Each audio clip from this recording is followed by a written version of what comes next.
What if the history you learned was only part of the story? Across ancient maps and crumbling ruins lie traces of something missing.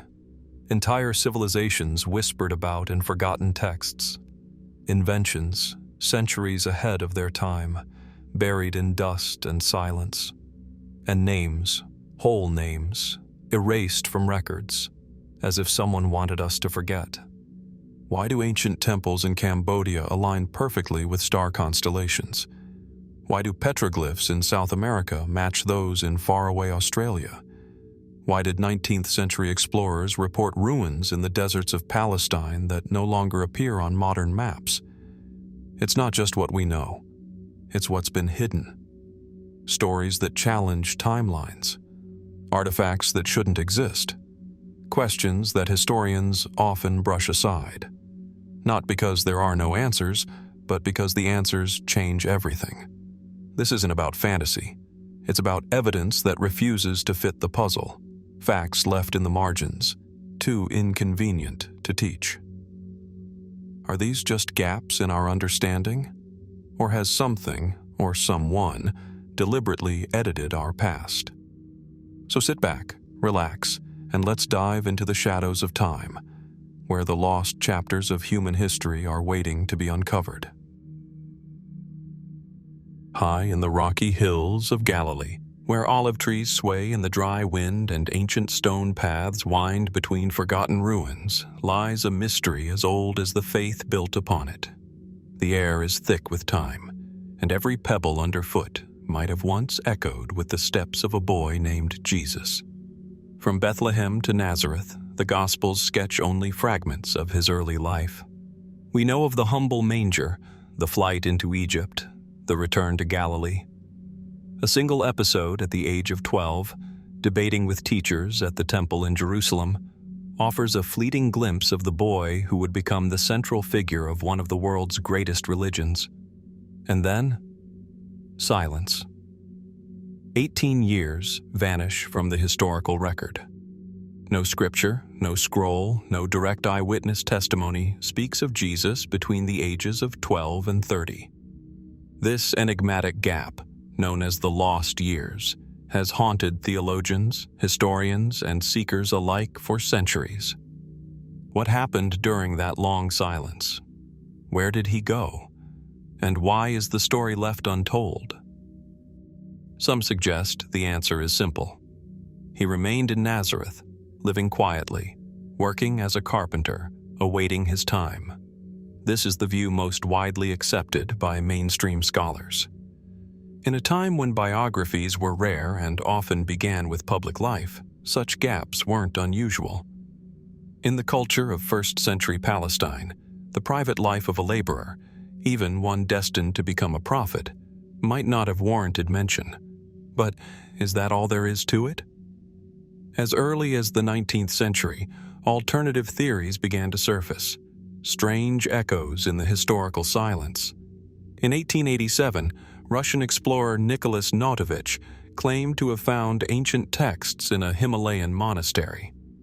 These alleged scrolls told of a young man named Isa, a holy child from the West, who had studied among monks in India, Nepal, and Tibet before returning to his homeland to teach. The parallels to Jesus were uncanny. Could Jesus have traveled the Silk Road? Could he have walked beneath the towering peaks of the Himalayas, speaking with sages and absorbing the spiritual traditions of the East? Mainstream historians dismissed Notovich's claims as a hoax, citing inconsistencies and lack of evidence. And yet, the idea refused to die. In the 20th century, other researchers, some sincere, others perhaps more sensational, tried to follow the same trail. They scoured Buddhist texts for clues, followed oral traditions in Kashmir, and interviewed monks who claimed to remember stories of the Western prophet. A few even pointed to a tomb in the city of Srinagar, an ancient grave known locally as Rosa Ball. To some, it's just a local shrine. To others, it's the final resting place of Jesus, who, according to a fringe belief, survived the crucifixion and lived out his days in the East. Of course, these ideas are controversial, and they are not supported by traditional Christian doctrine. But the persistence of such claims, across cultures and continents, suggests a deep and enduring human curiosity. What if the story we know is only part of a greater journey? Other, more restrained theories place Jesus in closer proximity to home. Some researchers have examined the possibility that he may have studied with the Essenes, a mystic Jewish sect known for their austere practices and spiritual devotion. The Dead Sea Scrolls, discovered near Qumran in 1947, revealed a complex, disciplined society with messianic expectations and teachings that bore eerie resemblances to themes in Jesus' later ministry. Could he have spent his youth among them, learning in the desert, meditating in caves, preparing in silence for the revolution of spirit he would later ignite? There are tantalizing fragments, echoes, but never a definitive answer. And then there is the human element, the emotional resonance of this mystery. We are left to wonder not just about the events of those lost years, but about the inner transformation of the man behind the myth. Who did he meet? What did he see? Were there moments of doubt, of revelation, of struggle? In the absence of answers, the mind drifts to those ancient paths in the Judean wilderness, to the wind-swept coasts of Phoenicia, to the mountain passes of Persia.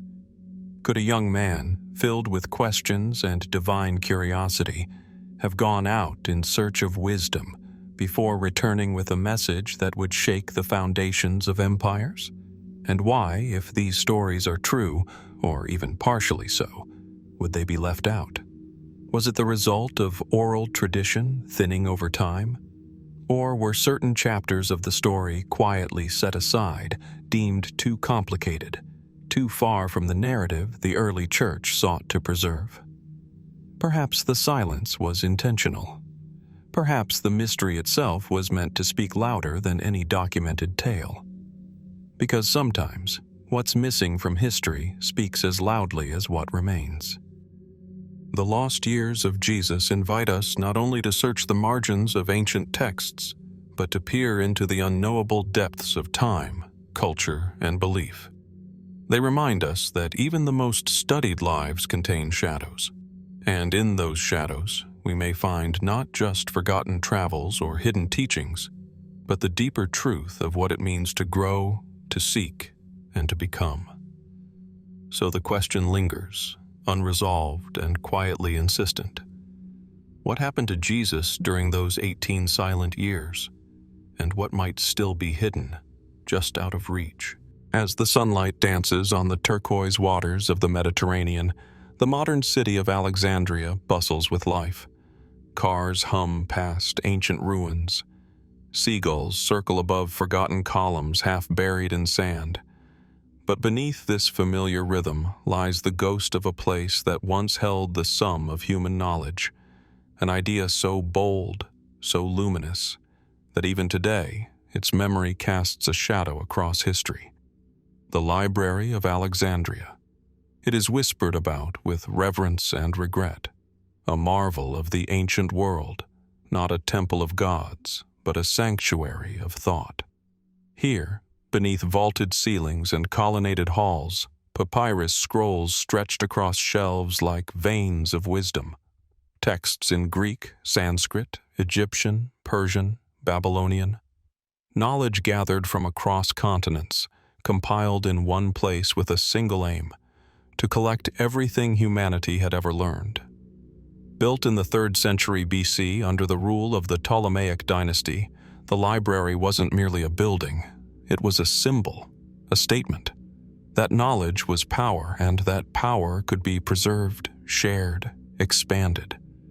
But then, it vanished. Not all at once, and not with a single flame, as many myths would have us believe. The truth, what little of it survives, is murkier, quieter, and perhaps more unsettling. Some say Julius Caesar's siege in 48 BC unleashed the first great destruction, when fires meant for enemy ships spread to the docks and nearby warehouses, possibly containing part of the library's holdings. Others point to religious tensions in the 4th century AD, when Christian zeal and political upheaval swept through Alexandria, leading to the closure of temples and the decline of pagan institutions, including what remained of the library. Still others cite the Muslim conquest of the 7th century, though many modern historians doubt that final tale. But no single event explains its complete disappearance, if the library's fall was gradual. Where, then, are its remnants? Thousands of scrolls were said to be housed there. Accounts vary from 40,000 to over 400,000. Works of science, philosophy, mathematics, astronomy, history, medicine. Treatises by thinkers long lost to time. Plays and poems that never reached our ears. Whole schools of thought, possibly erased before they ever had a chance to influence the world. How much have we forgotten? Some historians speculate that knowledge of heliocentrism, evolutionary theory, or complex surgery may have existed centuries earlier than we now believe, only to be lost in the silent collapse of this intellectual beacon. Others ask whether ancient texts about forgotten civilizations, unrecorded inventions, or even the true nature of early religious beliefs might have been quietly extinguished. What if there were histories of Atlantis penned by Egyptian priests? What if pre-flood legends, more detailed than those preserved in biblical or Mesopotamian texts, were once catalogued there, only to vanish? These questions are uncomfortable. They suggest not just a loss, but a rupture in the continuity of human understanding. In recent decades, researchers have combed through ancient citations, clues left behind by scholars like Galen, Euclid, Eratosthenes, and Hypatia. Some of their works survived, but many more referenced texts that no longer exist. The shadows of the library remain in these footnotes, in the margins of surviving manuscripts. Take Eratosthenes, for example. Working at the library, he calculated the circumference of the Earth with remarkable accuracy in the 3rd century BC. Using only the angle of the sun's rays and simple geometry, he came within a few percentage points of the actual figure. What other insights might he or his contemporaries have uncovered that are now lost to us? The institution itself was more than a repository. It was a living organism. Scholars lived and worked there, supported by the state, exchanging ideas across cultures. They dissected cadavers, charted stars, debated metaphysics, and copied texts from every ship that entered Alexandria's harbor. Captains were required to surrender any books on board, which were then copied, sometimes with the originals kept and copies returned. Was this noble or a quiet form of imperialism? Did Alexandria preserve knowledge or hoard it? It's difficult to say, and that too is part of the mystery. Modern excavations have yet to uncover definitive remains of the original library. Some ruins near the Serapeum hint at later branches or annexes. Others believe the main structure lies beneath modern buildings, forever buried under layers of concrete and time. Yet the idea of the library endures, perhaps because its loss feels so profound. In an age obsessed with progress, the notion that an entire civilization's brilliance could vanish in silence, without ceremony, is both humbling and haunting. And in a world where digital information can be deleted with a keystroke, the fate of Alexandria is no longer just a lesson in history. It is a warning. What else have we forgotten? What knowledge has been lost not to fire, but to indifference? Or worse, what if some of it was taken? Some fringe theorists suggest that not all of the library's texts were destroyed, that certain scrolls were smuggled out, hidden away in private collections, or spirited across the desert to secret vaults in Persia, India, or even beyond.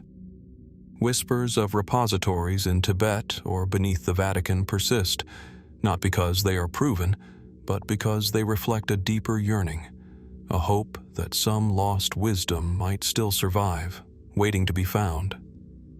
So we're left with shadows, ruins, and fragments of a dream.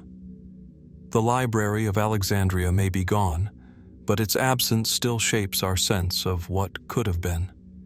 And perhaps that is the most enduring mystery of all. Not what was written in those vanished scrolls, but what we might have become had they survived. A chill lingers in the air as dawn breaks over the moss-covered ruins of a forgotten monastery in rural France. Ivy creeps along crumbling stone, and birdsong cuts through the morning mist. Here, beneath the silent arches and fractured walls, time seems to hesitate, caught between memory and oblivion. It is in places like this that the enigma of the so-called Dark Ages begins to take shape, not in dramatic battles or royal decrees, but in the haunting absence of records, the strange quiet that follows the fall of empires.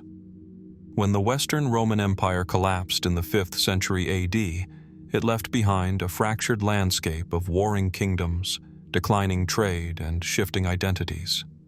For generations, historians have referred to the period that followed as the Dark Ages, a term now debated, even rejected by many scholars. And yet, there remains something undeniably opaque about those centuries. Between roughly 500 and 1000 AD, vast swaths of Europe slip into shadows.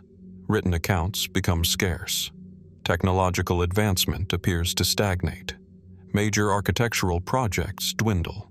Coins are fewer. Even the skies, charted by ancient astronomers, fall strangely silent in the historical record. Why? Traditional explanations tell us that invasions by Germanic tribes, economic collapse, disease, and religious upheaval led to the disintegration of centralized learning. Libraries were destroyed. Roads fell into disrepair. A world once unified by Roman order gave way to regional isolation and cultural fragmentation. But even within this framework, there are inconsistencies. How is it that in a continent so rich with history, archaeology, and oral tradition, entire regions seem to leave behind little more than ruins and speculation for centuries? Why do we encounter long gaps in royal lineages? Why do church documents contradict one another about dates and events? And why, in some parts of Europe, do technological innovations appear suddenly, without a traceable origin? The mystery deepens with the so-called phantom time hypothesis, a fringe theory proposed in the 1990s by German historian Heribert Illig. According to Illig, nearly 300 years of European history, specifically between 614 and 911 AD, may have been fabricated or mistakenly added to the timeline.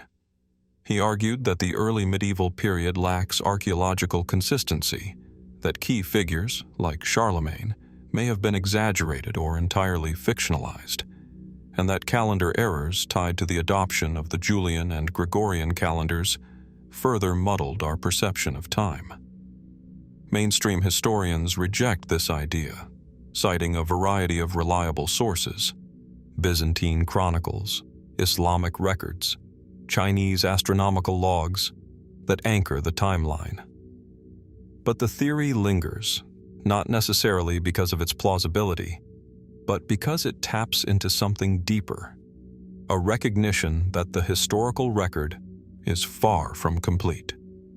Even without invoking a conspiracy, there remains an eerie void. Take Britain, for example. After the Roman withdrawal around 410 AD, literacy declined dramatically. Few contemporary writings survive from the next 200 years. Historians reconstruct events like the Saxon invasions and the legend of King Arthur, not from records written as they happened, but from texts composed centuries later, often mixing myth, oral tradition, and political agenda. Or consider Central Europe, where records from the Merovingian and Carolingian periods are often sparse, contradictory, or suspiciously anachronistic. In some regions, centuries pass with barely a mention of the people who lived, worked, fought, and died there. The bones and burial mounds remain, but their stories do not. Elsewhere, in places like Scandinavia, entire cultures existed almost entirely outside the written record, leaving behind only stone carvings, ship burials, and sagas passed down through generations. What insights might we have lost simply because no one wrote them down, or because the parchments on which they were once recorded have long since turned to dust? This mystery isn't just about Europe either. During these same centuries, knowledge was thriving elsewhere, in the Islamic Golden Age of Baghdad, in the preserved wisdom of India and Persia, and in Chinese dynasties meticulously recording astronomical events. Yet even these distant civilizations noted moments of celestial silence or unexpected chronological gaps. Could wars and religious tensions have motivated intentional revisions of history? Were certain reigns erased to strengthen political claims? Were texts burned to reshape cultural memory? Or were these centuries simply the natural ebb of human civilization, where chaos and rebuilding left little time for record-keeping? In our search for answers, we also turn to artifacts, tools, weapons, coins, and ruins. Yet even archaeology struggles to explain the patchiness of these centuries. Pottery styles appear abruptly. Languages evolve faster than expected. Trade networks vanish without explanation, then return as if nothing happened.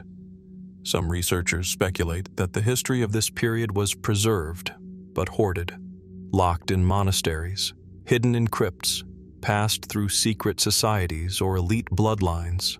Others suggest that climate change or pandemics might have created societal amnesia, events so traumatic that they disrupted continuity, leaving behind only silence.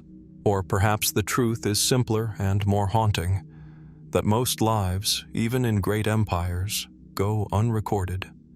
That centuries of toil, prayer, invention, and conflict slipped quietly into the soil, leaving only faint impressions beneath layers of time. The Dark Ages were not entirely dark. Illuminated manuscripts, like the Book of Kells and the Lindisfarne Gospels, shine through the gloom. The Carolingian Renaissance flickered to life, rekindling classical learning. But these are moments, stars in an otherwise clouded sky. So we're left with a puzzle, a space between epochs, 1,000 years anchored on either side by imperial Rome and the High Middle Ages, yet bridged by a fog of uncertainty. How many stories have we lost to fire, decay, or willful forgetting? How many truths lie beneath unexcavated earth, beneath churches built atop older shrines, beneath names struck from lineage? And more provocatively still, what might have been? What ideas? What cultures? What lives? If the shadows of these undocumented centuries could speak, the silence is deafening. But perhaps it's trying to tell us something. The sun rises over the plains of present-day Pakistan and northwestern India, casting long shadows across the desolate ruins of Mohenjo-Daro. The bricks beneath your feet, uniform, fired, and precisely laid, have stood for over 4,000 years. Dust stirs in the alleyways of a once thriving metropolis, where the hum of ancient life has long since faded. A city of ordered streets, standardized weights, and complex urban planning. Yet no voices remain. No literature, no songs, no king lists, no prayers. Just symbols, etched on seals, carved into tablets, painted onto pottery. Mysterious, compact, often less than 5 signs in length. The script of the Indus Valley civilization, one of the most advanced societies of the ancient world, and one we cannot yet read. It is one of the greatest unsolved puzzles in archaeology. The Indus Valley civilization, also known as the Harappan civilization, flourished from around 2600 to 1900 BC. At its height, It spanned more than 1 million square kilometers, stretching from the Arabian Sea deep into the Indian subcontinent. Its cities were marvels of their time: grid-like street layouts, underground drainage systems, public baths, granaries, and evidence of sophisticated trade with Mesopotamia and beyond. Yet, despite these achievements, we know almost nothing about the people who built them. Not their leaders, not their wars, not their myths or laws. Because their writing, if it is writing, has never been deciphered. Over 4,000 inscriptions have been discovered to date, most of them found on small steatite seals used for trade or administrative purposes. These seals often depict animals, unicorn-like creatures, bulls, elephants, and tigers, alongside rows of enigmatic symbols. There is a rhythm to them, a sense of structure, but the script remains stubbornly silent. Why? Unlike Egyptian hieroglyphs or Sumerian cuneiform, the Indus script lacks a Rosetta Stone, a bilingual artifact that could link its characters to a known language. And unlike longer texts carved in stone or preserved on scrolls, the surviving Indus inscriptions are frustratingly short, typically no more than 5 to 10 symbols long. Are we even sure it's a script? Some scholars argue that it may not be a written language at all, but a system of proto-writing, symbols representing families, clans, or religious ideas, not speech. Others believe the script is fully linguistic but encoded in a language unrelated to any that survives today. Is it Dravidian, Indo-Aryan, or something older, now lost to time? Mainstream linguists lean toward the idea that the Indus script may represent a Dravidian language, an ancient ancestor of Tamil and its relatives still spoken in southern India. This theory is supported by cultural and linguistic echoes between the Harappan and later South Indian societies. But without a direct translation, these remain tantalizing possibilities rather than confirmed facts. Then there are more fringe suggestions. Some theorists propose links between the Indus symbols and Easter Island's Rongorongo script, suggesting a global prehistoric civilization that left scattered traces of a common written language. Others claim the script contains astronomical codes or esoteric knowledge preserved by secret traditions. A few even speculate about connections to Atlantis or other mythical lost lands, ideas that ignite imagination but lack concrete evidence. And still, the mystery endures. Attempts to decode the script using artificial intelligence and pattern recognition have yielded promising patterns, suggesting syntax and repetition consistent with language. Yet, without context, without longer texts or spoken sounds, AI alone cannot crack the code. The key may lie buried beneath the soil, in yet undiscovered texts or ruins that remain hidden under centuries of sediment and shifting rivers. The river itself, once called the Sarasvati in Vedic texts, may hold part of the answer. Many Indus settlements lined this now dry river, and some scholars argue that its drying led to the civilization's decline. Could lost archives lie buried beneath the silt of this vanished waterway? Could the Rosetta Stone of the Indus world still be waiting to be found? We are left with shadows of meaning. The man with the horned headdress, the woman surrounded by tigers, the tree and the kneeling figure. Are these deities? Rituals? Scenes from lost epics or coded spiritual practices? We do not know. And what makes this absence so profound is not just that we've lost a language, but that we've lost a worldview, a way of thinking, an entire mental universe that once guided one of the earliest urban cultures on Earth. The Indus Valley civilization predates the earliest Vedic hymns, the teachings of Confucius, the rise of Babylon. It rose and fell before the temples of ancient Egypt reached their peak, before the Greeks etched their first letters. And yet, its people walked paved streets, measured grain with standardized weights, and traded goods with lands as distant as Mesopotamia and Oman. They lived, they built, they ruled, they prayed, and they wrote. But we cannot yet hear their voice. why did their script vanish so completely? Was it simply never passed down? Was it suppressed by later cultures? Did the collapse of urban centers lead to a total rupture in cultural memory? Or did the knowledge survive, hidden in oral traditions, transformed and absorbed into the roots of Indian civilization, waiting to be traced backward? The Indus script stands as one of the last great undeciphered languages of the ancient world, and its silence is not just a puzzle, it's a mirror reflecting the limits of what we know and the vastness of what we've yet to learn. So we ask, once again, what truths lie locked in these tiny symbols? What stories, what sciences, what songs have slipped beyond our reach? And will we one day finally hear them speak? Deep in the heart of the Amazon rainforest, beneath layers of green so dense they seem to swallow time itself, lie secrets long obscured by vines, soil, and silence. The air is thick with humidity, the buzz of insects, and the scent of decay. Above, the canopy stretches like a living roof, blotting out the sun. But below, buried beneath roots and centuries, there are traces of something extraordinary.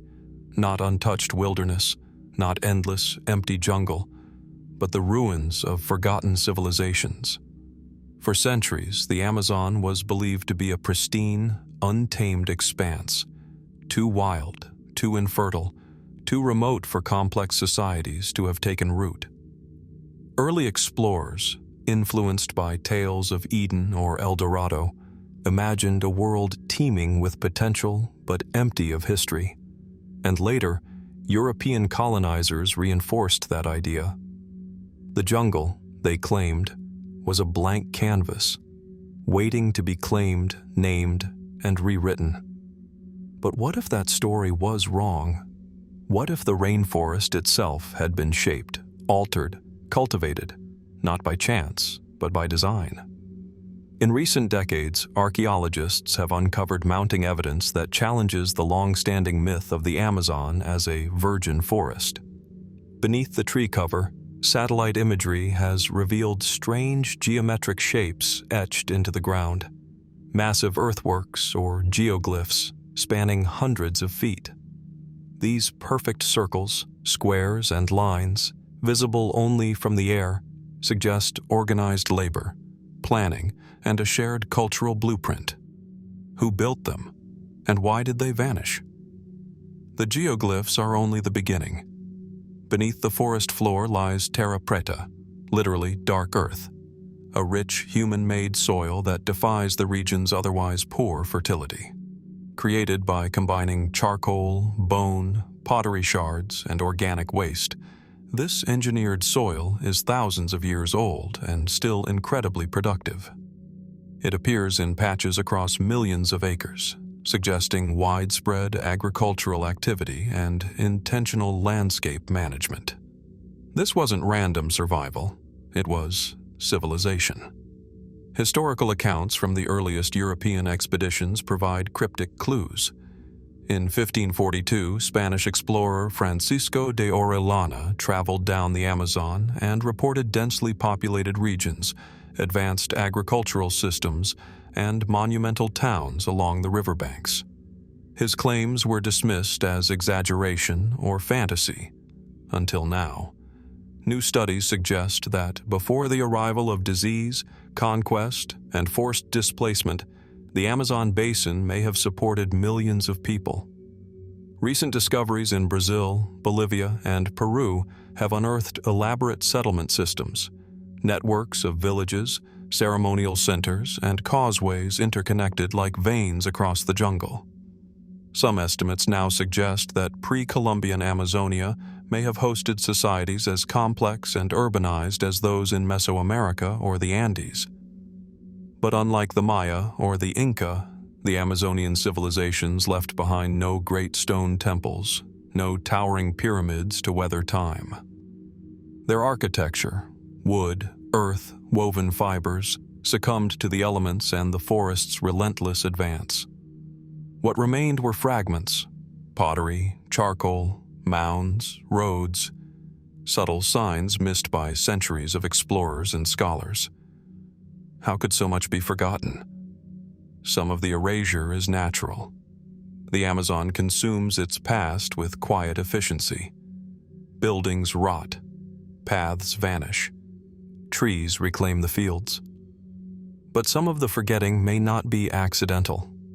European conquest brought not only weapons and chains, but also diseases, smallpox, measles, influenza, that decimated indigenous populations at unprecedented rates. It is estimated that up to 90% of the native peoples of the Americas died within a century of first contact. Whole communities vanished, leaving few to remember, and fewer still to pass on stories. In their absence, narratives were rewritten. The jungle, once tamed and mapped by its own people, became mythologized as a place untouched by human hands. The signs of civilization were buried under centuries of colonial silence, seen, if at all, as anomalies. But if we listen closely, the forest still whispers. From the Andes to the lowlands, oral traditions speak of ancestor cities swallowed by vines, of roads leading to sacred places now unknown. Some tribal elders, when shown satellite images of the geoglyphs, recognize the symbols, not from books or maps, but from memory passed down through ritual and story. And then there is the question of culture. If so much physical evidence is lost, might something remain in the languages, the beliefs, the knowledge systems of surviving Amazonian peoples? Their deep understanding of medicinal plants, seasonal cycles, and ecological balance suggests a legacy of intimate connection with the land, one that likely stretches back thousands of years. Still, the mystery remains. Were these early Amazonian societies centralized kingdoms or decentralized alliances? Did they wage war or foster peace? What were their spiritual beliefs, their creation myths, their cosmologies? And what caused their collapse? Climate change, war, disease, cultural transformation? Any or all of these may have played a role. Or perhaps, like so many indigenous cultures, they were not lost but simply refused to conform to the expectations of European historians. Maybe the problem isn't that they disappeared, but that we forgot how to see them. Today, researchers are racing against time. The Amazon is shrinking. Roads, mines, and deforestation threaten not just the environment, but the fragile historical record still hidden beneath the soil. With every acre lost, we risk erasing pieces of a puzzle we've only just begun to understand. So we are left with questions suspended in the humid air. How much of Amazonian history lies buried beneath our feet? What cultures thrived here before the stories were silenced? And if we peel back the vines, literally and metaphorically, what long-lost world might emerge from the green? The forest, after all, is not just alive. It remembers. The wind whistles through the jagged cliffs of Qumran, where the desert meets the northwest shore of the Dead Sea. Pale stone bluffs rise like broken teeth, guarding the caves carved into their flanks. The air here is dry and still, holding secrets as tightly as the earth beneath your feet. Silence settles over the landscape, broken only by the soft crunch of sand and gravel underfoot. In this quiet place in 1947, a Bedouin shepherd tossed a rock into a cave and heard pottery shatter. What he found would ignite one of the most profound archaeological discoveries of the 20th century. Ancient scrolls hidden in clay jars, perfectly preserved in the arid climate. Parchment and papyrus, bearing ink from 2,000 years ago, covered in a strange, familiar hand. They would come to be known as the Dead Sea Scrolls.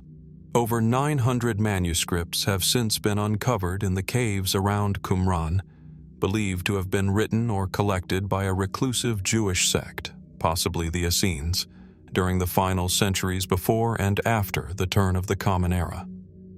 Among them are some of the oldest known copies of biblical texts, alongside apocryphal works, sectarian commentaries, rules, and esoteric writings. But not all scrolls made it into the museums. Not all fragments were catalogued, and not everything that was discovered has been revealed. From the beginning, the discovery of the scrolls has been entangled in secrecy, controversy, and quiet disappearances. For decades after the first scrolls were found, access to them was tightly restricted. A small group of scholars controlled the translation and publication process, and many scrolls remained unpublished well into the 1990s. This secrecy fueled suspicion. Why would documents of such historical and religious significance be kept from the public? Was it academic protectionism, or something more? Even more puzzling are the scrolls and fragments that were reportedly found, but have never been seen again. Early reports from Bedouin tribesmen, local traders, and antiquities dealers suggest that many scrolls were sold, split apart, or lost before archaeologists ever arrived. Some fragments appeared on the black market, sold to collectors or religious institutions, disappearing into private hands. Others were allegedly destroyed by handlers who didn't understand their significance. How many pieces of the puzzle are still out there, forgotten in dusty basements, sealed in private vaults, or hidden in monasteries far from the desert where they were born? And what did they say? Among the scrolls that have been studied, some hint at deeper, hidden layers of meaning. Texts like the War Scroll speak of apocalyptic battles between the sons of light and the sons of darkness. The community rule lays out a strict, almost monastic lifestyle with echoes of early Christian and Gnostic thought. The Copper Scroll, unique in its material, reads like a treasure map, listing hidden caches of gold, silver, and sacred items buried across the region. Is this metaphor, ritual, or an actual record of something hidden? And what of the Temple Scroll, which describes a grand temple unlike anything known to history? Was it a vision of a future sanctuary, or a memory of one lost to time? Some scholars suggest that the scrolls may contain traces of teachings that predate or run parallel to early Christianity. Others argue that the sect who wrote them preserved versions of texts that diverged sharply from the canonized Hebrew Bible. If so, then what was omitted from the religious traditions that emerged later? And why? The missing scrolls, those referenced in early inventories or rumored in trade, take on even greater significance in this light. Could they contain alternate versions of key biblical narratives? Writings attributed to figures like Enoch, Melchizedek, or even early messianic claimants? Or perhaps even texts deliberately left out of later religious compilations? The Dead Sea Scrolls sit at a crossroads of history, at the edge of ancient Judaism, the birth of Christianity, and the cultural ferment of the late Second Temple period. They raise as many questions as they answer. And the fragments that are gone, those that slipped through the fingers of scholars and governments, leave an aching gap. Speculation thrives where certainty falters. Some believe certain scrolls were suppressed, too controversial, too disruptive to established religious authority.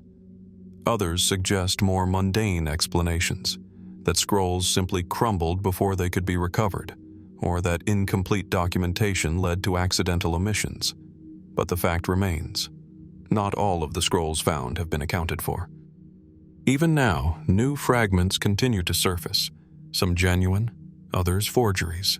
The Museum of the Bible in Washington, D.C., once showcased several Dead Sea Scroll fragments later found to be modern fakes. How many others, sitting in private collections or quietly held by institutions, are still unexamined? And how do we separate fact from fabrication when the original context has long since vanished? Modern imaging techniques, like multispectral scanning and digital reconstruction, have brought faded text back to life, but they can't recover what has been lost entirely, what was burned, buried, or stolen before its significance was understood. So we are left with a partial record, a glimpse into a lost world of spiritual fervor, doctrinal schisms, and mystical belief. A library preserved in jars, scattered by time, and still, even now, incomplete. What might we discover if the missing scrolls came to light? Could they reshape our understanding of ancient history, of scripture, of the very foundation of Western religion? Or would they simply add new verses to an already complex chorus, confirming not a single truth, but the diversity of thought that once thrived in the deserts of ancient Palestine? The caves still stand. The silence remains. And somewhere, perhaps, the final pieces of the story lie waiting. In the vast, sun-scorched deserts of the Arabian Peninsula, the wind whispers through valleys of ancient stone. Towering red cliffs and eroded plateaus stretch endlessly under a pale blue sky, while petroglyphs, etched by hands long vanished, cling to boulders like fading memories. Beneath the sands lie ruins, temples, and tombs, remnants of a world that thrived before the rise of Islam, and one that, for centuries, has been shrouded in silence. This is pre-Islamic Arabia, a land often remembered as a blank space on the map, populated only by warring tribes and wandering nomads. A cultural void, waiting to be filled. But the truth may be far more complex, and far more mysterious. Long before the 7th century AD, Arabia was a crossroads of civilizations. Situated between Mesopotamia, the Levant, Persia, and the Red Sea, it was a corridor of trade, language, and ideas. The incense routes carried frankincense and myrrh from the southern kingdoms of Sheba and Hadramaut to the markets of Egypt and Rome. Caravan cities like Petra and Kiryat al-Fau flourished with wealth and stone-built grandeur. And in the north, the Nabateans carved their temples directly into the rock, monuments that still stand, though the voices of those who built them have fallen silent. So why does so little survive of their written history? We know the names of ancient Arab gods, Dushara, Alat, Al-Uzza, Manat. Their temples once rose in cities that are now dust. We know of kings, like the Lihyanites of Dedan and the Manaeans of the south, who inscribed their conquests in a script few can read today. And we know that languages flourished here, Sabaic, Thamudic, Saphitic, and others, written in angular scripts across thousands of stone inscriptions scattered through the desert. But outside of archaeology and epigraphy, little else remains. Much of what we understand about pre-Islamic Arabia comes from later Islamic historians who documented the Jahiliyyah, the time of ignorance, with a focus on its moral decline, tribal feuds, and spiritual disarray. And while valuable, these records are retrospective, filtered through theological lens and often lacking in concrete detail. Could it be that entire centuries of Arabian culture were deliberately forgotten? Or did time, sand, and conquest simply erase a more nuanced past? The disappearance of written sources raises uneasy questions. We have fragments, poems, inscriptions, oral traditions, but not the broader context. No epic histories, no annals of dynasties, no archives of laws or philosophies. The oral poetry of the tribes, once preserved by memory, was largely transmitted generations later, edited, redacted, and interpreted through shifting lenses. And yet, tantalizing hints remain. In recent years, discoveries in northern Arabia, particularly in the region of Al-Ula, have unearthed a wealth of inscriptions dating back over 2,000 years. Some are ritual texts. Others are casual messages, declarations of love, clan affiliations, or records of travel. These suggest a literate population, one that saw value in preserving memory in stone. What happened to their libraries? There is speculation among some scholars that early Arabian temples and sanctuaries may have housed scrolls or tablets, records now lost to decay or conquest. Others wonder whether religious or political shifts may have led to the systematic destruction of pre-Islamic texts, an intentional cleansing of the cultural past to solidify the present. And then there are the outsiders, Greek, Roman, and Persian writers, who speak of Arabia not as a cultural void, but as a region of complexity and contradiction. Herodotus referred to sacred animals and mysterious rites in southern Arabia. Pliny the Elder described grand cities and lush valleys, watered by elaborate irrigation. Ptolemy mapped cities whose names have long since faded. But even these references feel like glimpses through a fog, brief, tantalizing, and incomplete. Was Arabia home to philosophical schools? Did they write their own cosmologies, record their histories, debate ideas as the Greeks and Persians did? Or were their stories always oral, passed from tongue to ear in campfires and court performances? There is also the question of external influence. Artifacts from the Hellenistic and Roman periods suggest trade and cultural exchange. Inscriptions blend Aramaic, Greek, and South Arabian scripts. Statues bear clothing and features that echo both East and West. Could it be that pre-Islamic Arabia was not a cultural backwater, but a mosaic, an intricate fusion of traditions that simply left behind fewer traces? More speculative voices propose deeper mysteries. Some fringe theorists argue that lost Arabian kingdoms possessed technological or astronomical knowledge long forgotten.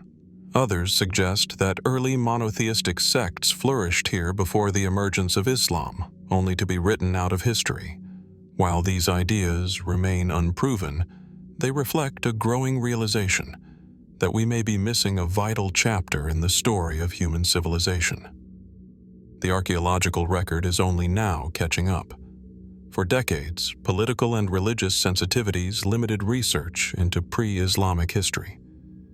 But today, with renewed interest and advanced technologies, new discoveries are emerging.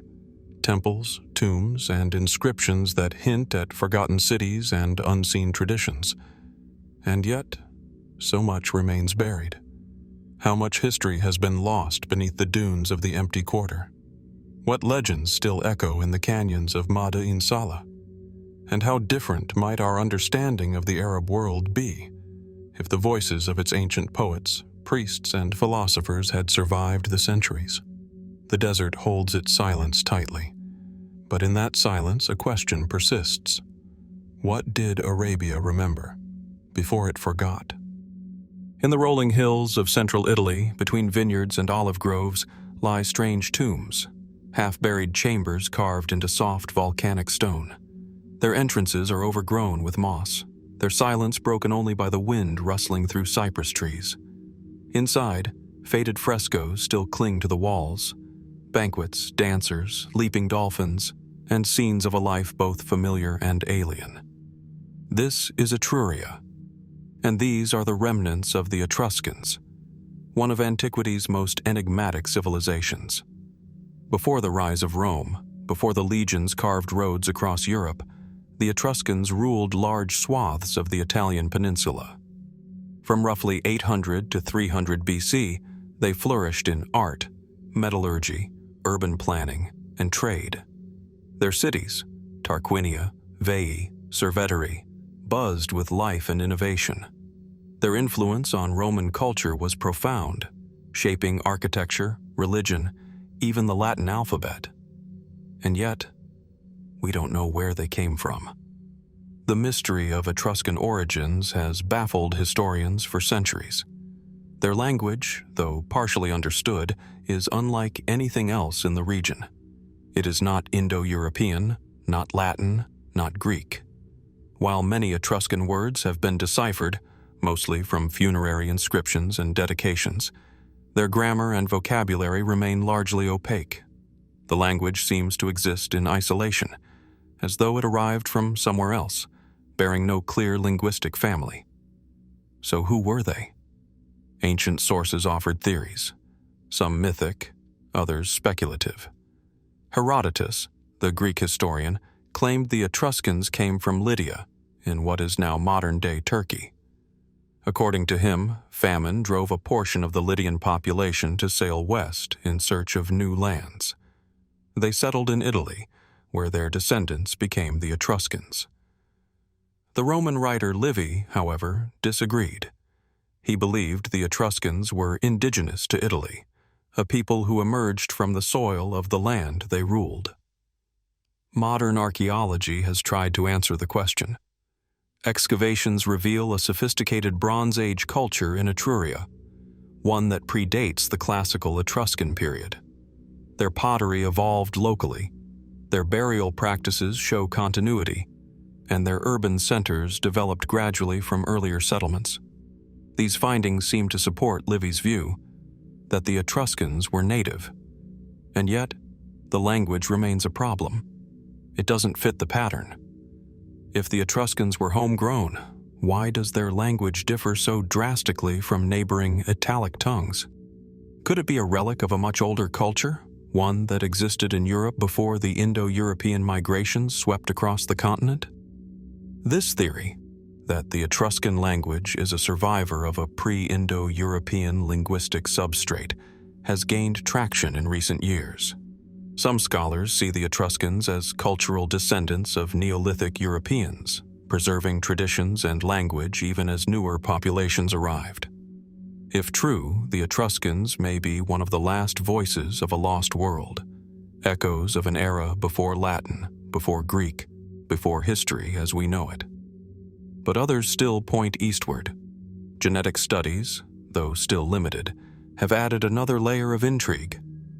Some DNA samples from Etruscan remains suggest continuity with local populations.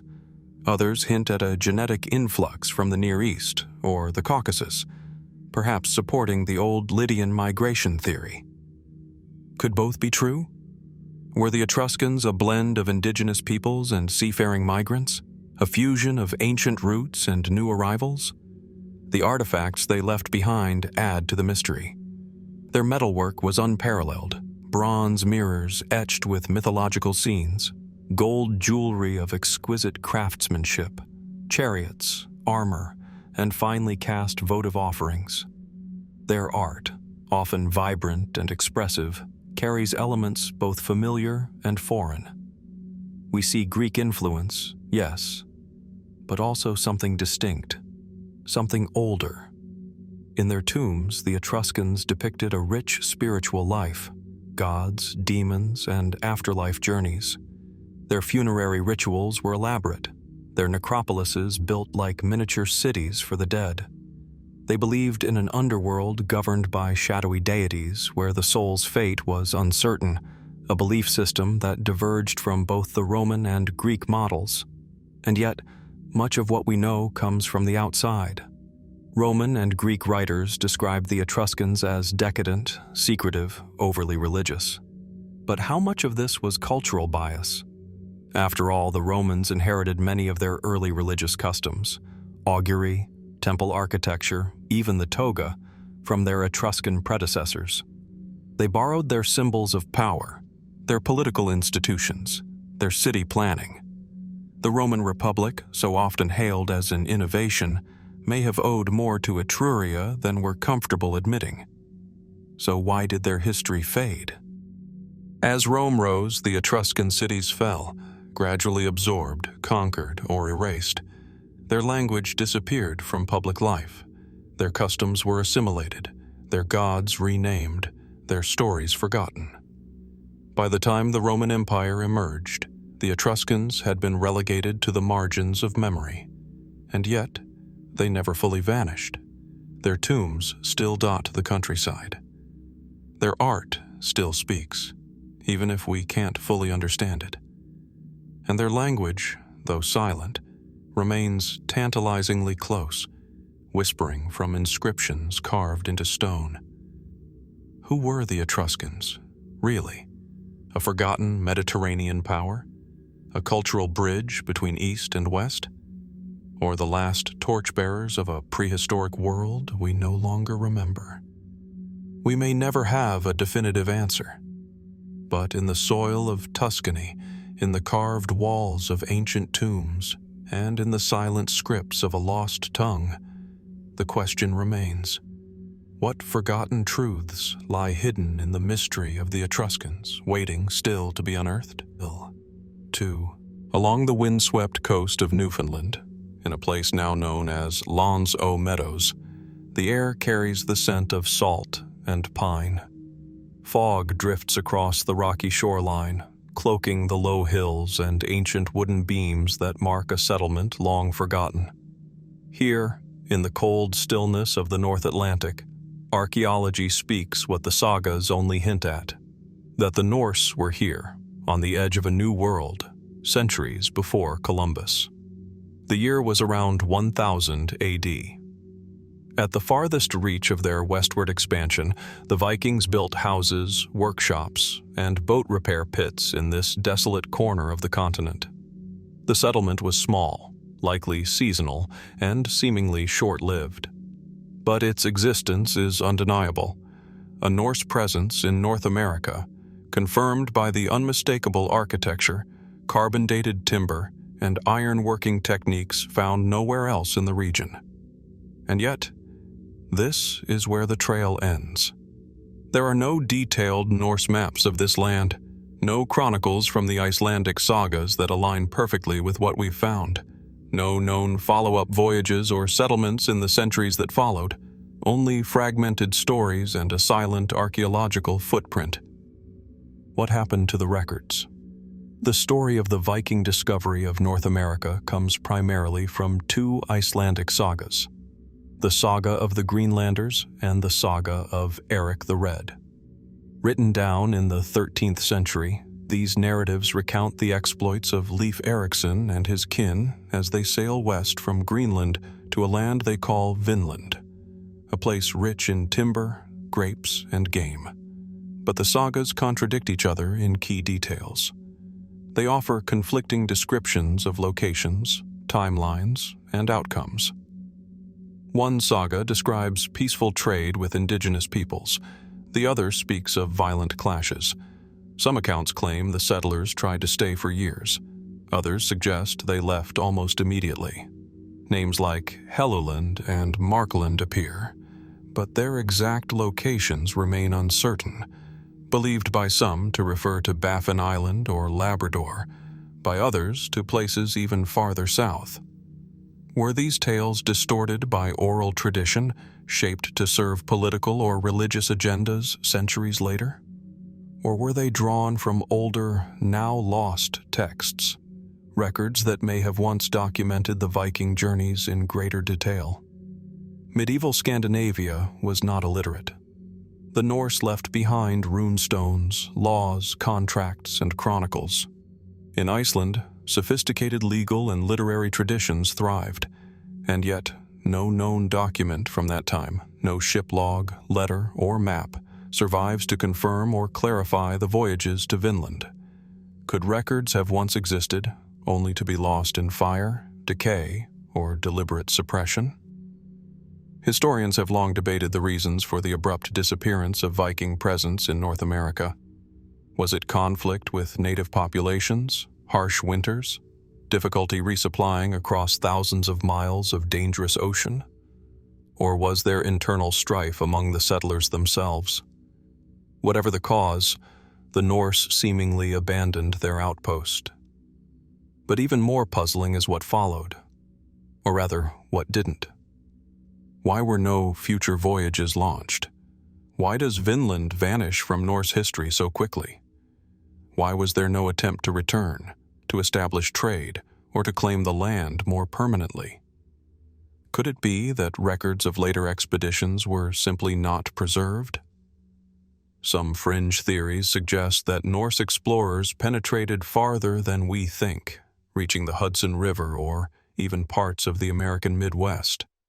Stories persist of strange artifacts found in unlikely places, runes carved into stone in Minnesota, medieval swords in Nova Scotia, or Viking-style structures scattered across North America. Most of these claims have been debunked or remain highly contested. But their persistence points to a deeper question. What if there's more to the Norse presence than the lone site at Lons o Meadows? There's also the tantalizing mystery of the Vinland map, a parchment that surfaced in the 20th century, purportedly showing North America as part of a medieval European worldview.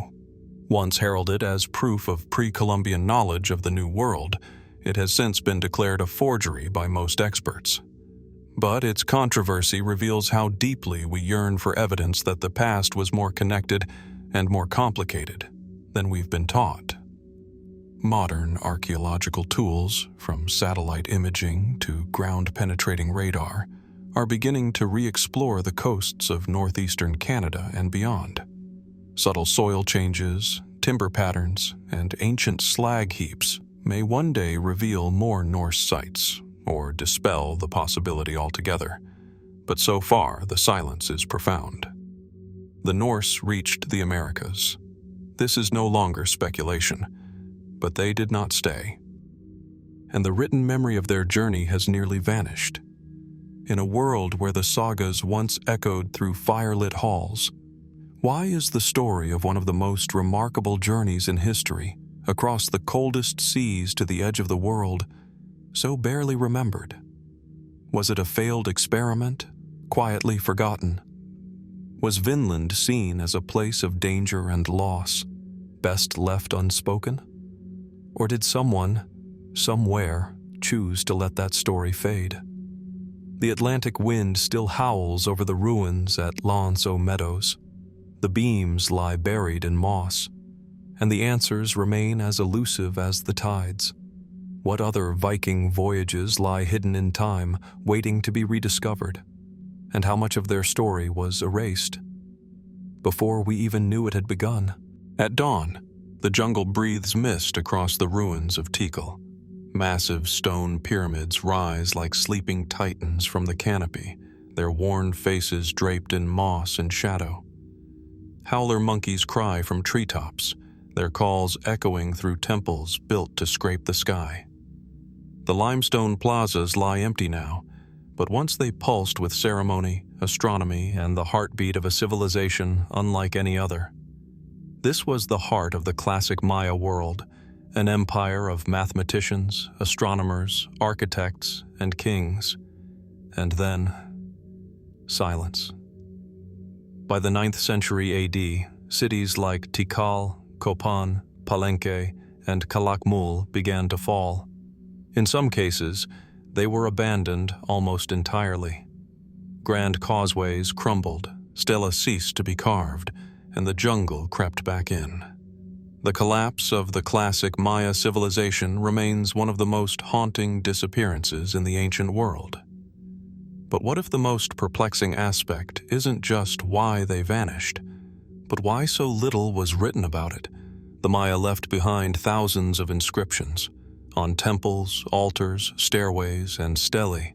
Their writing system was one of the most advanced in the ancient world, capable of capturing historical detail, cosmology, dynastic lineage, and prophecy. They recorded everything from the birth of kings to celestial alignments, from battles to rituals. Time, to the Maya, was sacred and meticulously measured, and yet, we have no clear record of the collapse itself. No final message, no carved farewell. How can a civilization so literate, so precise, vanish without telling us why? Mainstream archaeology points to a combination of causes: environmental degradation, prolonged droughts, warfare, political instability, and societal strain. As cities grew and agriculture intensified, the land may have become overworked. Drought, revealed through lakebed sediments and cave stalagmites, hit during crucial decades. Rival kingdoms engaged in near-constant warfare, draining resources and weakening alliances. But the deeper mystery is not that these factors occurred.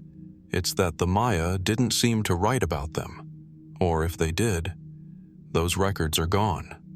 Some glyphic texts from the late Classic period do hint at conflict and upheaval. Certain kings disappear from records. Rituals go unperformed. Monuments stop being erected. But these signs are scattered, fragmentary, and often indirect. Nowhere do we find a central chronicle. No Maya historian carving into stone the reasons for the fall. So where are those accounts? One possibility is that they once existed, in codices written on bark paper, painted in brilliant reds, blacks, and blues. The Maya created folding books filled with astronomy, myth, and prophecy. But only 4 of these codices survive today. None of them focused on history. The rest were destroyed, many during the Spanish conquest, when missionaries and conquistadors burned native texts by the thousands, dismissing them as pagan and dangerous. Fray Diego de Landa, a 16th-century Spanish bishop in the Yucatan, famously wrote, "We found a large number of books in these characters, and as they contained nothing but superstitions and falsehoods of the devil, we burned them all, which they, the Maya, regretted to an amazing degree." What wisdom was lost in those fires? Could detailed records of the collapse, its causes, its warnings, its consequences, have been among them? Might Maya scribes have recorded climate omens, population movements, failed rituals, or political betrayals in the very books that were incinerated in colonial flames? Or was the collapse too gradual, too chaotic, for any single account to be made? Some scholars suggest that Maya scribes were part of elite lineages, attached to courts, priesthoods, and temples. When dynasties fell, so too did the scribes and the institutions that preserved memory. Without centralized archives, knowledge was scattered or lost altogether. Perhaps history itself became a casualty of political collapse. Others point to oral traditions. Maya culture was not only literate, it was also performative. Stories were told aloud, passed through generations, embedded in ritual, dance, and myth. Is it possible that the story of the collapse survived for centuries, not on stone or paper, but in memory? Could fragments of those vanished chronicles still echo in the mythology of modern Maya communities? And then there are the fringe theories. Some propose that the Maya collapse was triggered not by war or drought alone, but by a sudden cosmic or terrestrial event. An eruption, an asteroid impact, a solar flare, or even an epidemic that spread too fast for kings and priests to respond. Others look to the heavens, noting that the Maya calendar's Baktun cycles ended in periods associated with transformation or destruction. Could the collapse have been interpreted as a spiritual transition, something too sacred or too terrifying to record in mundane terms? Still more speculative voices suggest the possibility of hidden records, texts that survived colonial destruction and now lie in secret libraries, private collections, or buried in caves yet to be excavated. Are we missing a codex that tells the final chapter? So many questions remain unanswered. How could a civilization capable of calculating eclipses, predicting Venus's movements, and aligning their temples with solstices fail to foresee, or at least document, their own unraveling? What rituals were performed in those final days? What choices were made as food ran scarce and kings fell silent? And what became of the last scribes, the ones who watched their world collapse, stylus in hand?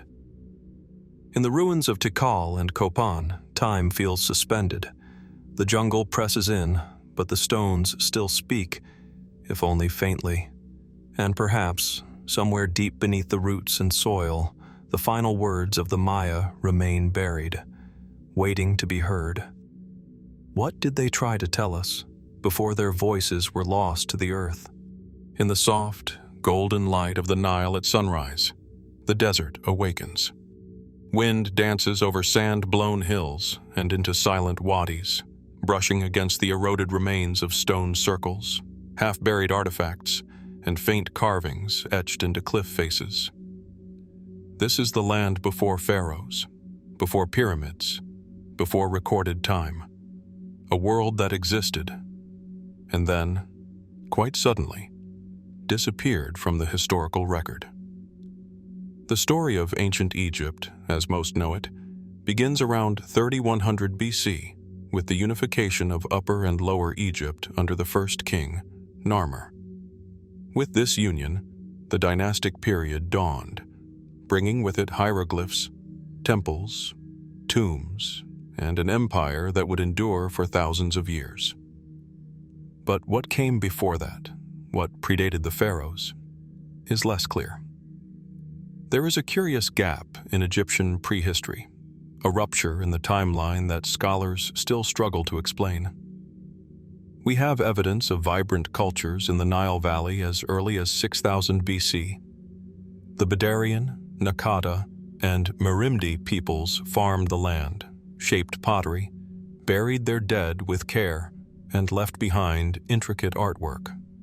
Their societies evolved over millennia, gradually increasing in complexity. And then, something changed. By the late 4th millennium BC, highly organized cities appeared seemingly overnight. Monumental architecture, centralized authority, a codified religious system, and the introduction of hieroglyphic writing all burst into view with remarkable speed. How did a series of scattered Neolithic settlements become one of the most sophisticated civilizations in history in such a short span of time? Traditional explanations speak of natural cultural evolution, irrigation fostering centralized rule, trade networks fueling wealth, and tribal conflict leading to political unification. But the sheer scale and suddenness of Egypt's transformation has led some to ask, is there something we're missing? One of the most puzzling features of this period is the lack of transitional evidence. Between the Nakada III culture and the early dynastic period, archaeological layers suggest an abrupt leap.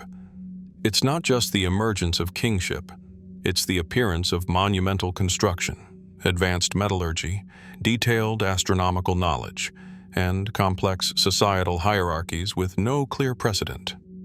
Was this knowledge homegrown, or was it inherited?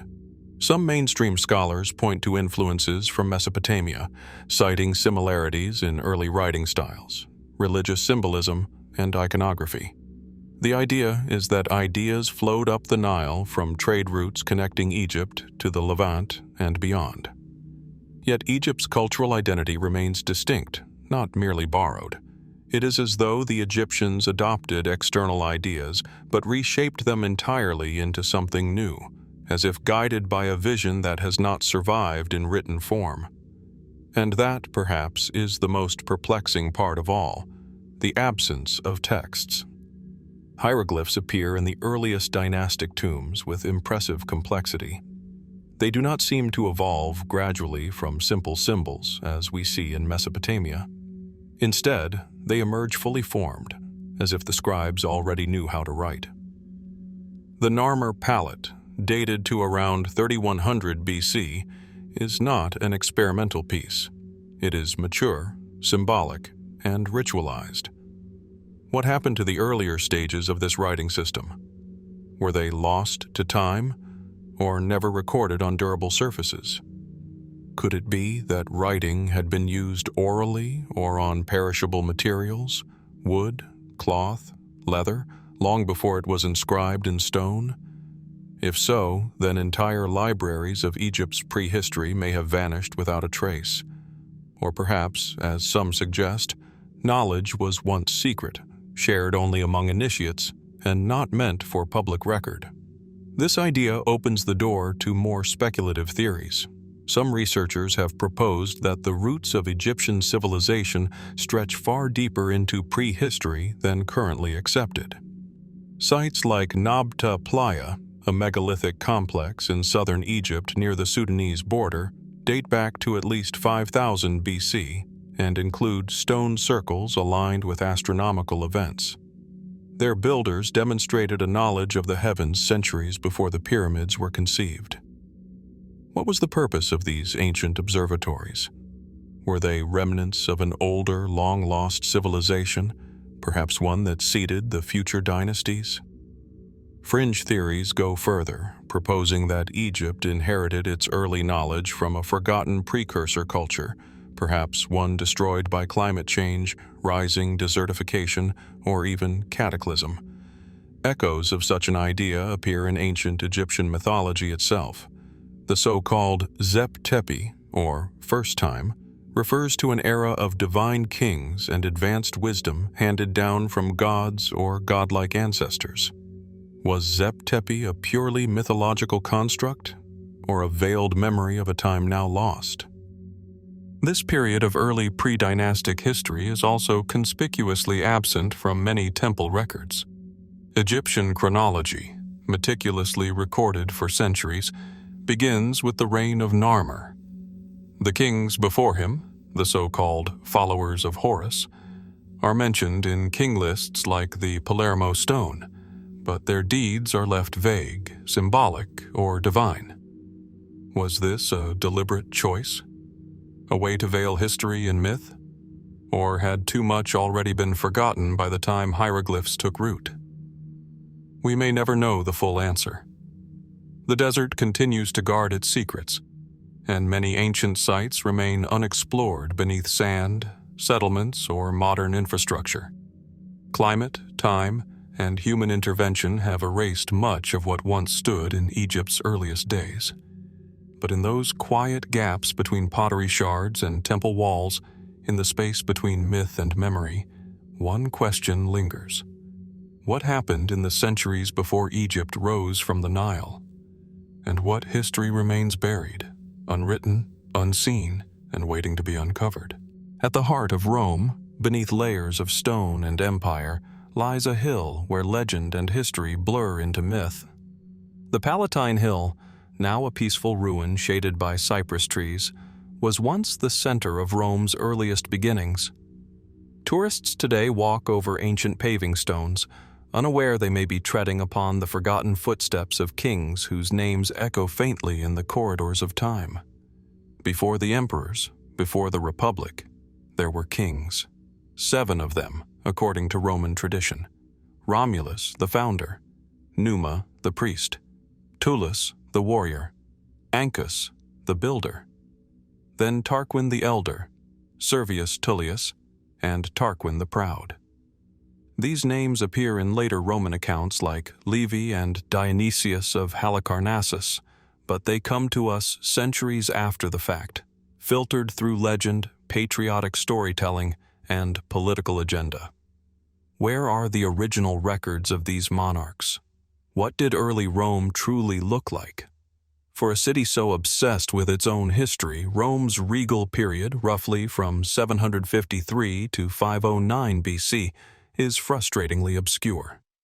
The Romans claimed to possess annales, or yearly chronicles, that recorded major events.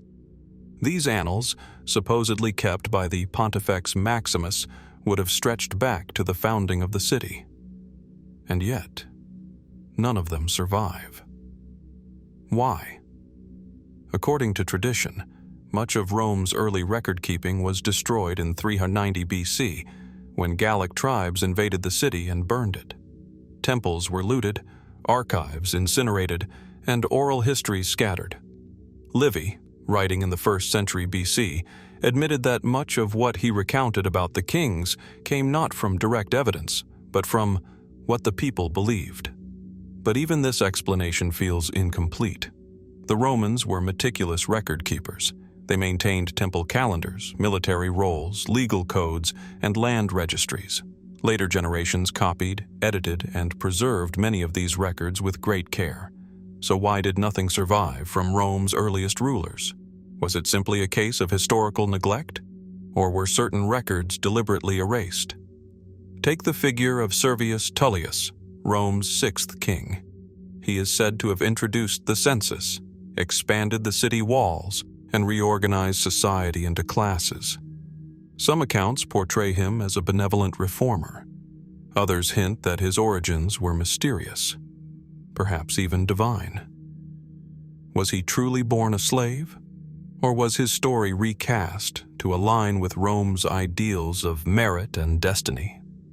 Then there's Tarquin the Proud, the final monarch, whose tyranny supposedly led to the establishment of the Roman Republic. His downfall, sparked by the infamous assault on Lucretia, is one of the most well-known stories in Roman lore. But is it history, or crafted political theater? The transition from monarchy to republic was a radical one. The Romans had much to gain by vilifying their former kings, casting them as symbols of despotism to justify the new republic's ideals of shared power and civic duty. Could early documents that painted a more nuanced or even favorable picture of these kings have been suppressed? There is also the question of the Etruscans. Several of Rome's early rulers, including Tarquin the Elder, are said to have been of Etruscan descent. At the time, Etruria was a flourishing civilization to the north of Rome, one that heavily influenced Roman religion, architecture, and political symbolism. Yet, by the time the Republic solidified its identity, the Etruscans were rivals, later even enemies. How much of Rome's royal history was reinterpreted to downplay Etruscan contributions? Were records of shared rule, cultural integration, or religious exchanges quietly forgotten to reinforce the myth of Roman singularity? Archaeological evidence provides only scattered clues. Foundations of early buildings on the Palatine Hill suggest organized construction as early as the 8th century BC. The Cloaca Maxima, Rome's ancient sewer system, dates back to the regal period, an engineering feat unlikely to have been the work of disorganized tribal leaders. And in recent years, discoveries beneath the Roman Forum, including what some believe may be the Lapis Niger, a shrine marking the tomb or monument of an early king, have reignited questions about who ruled Rome in its shadowy past.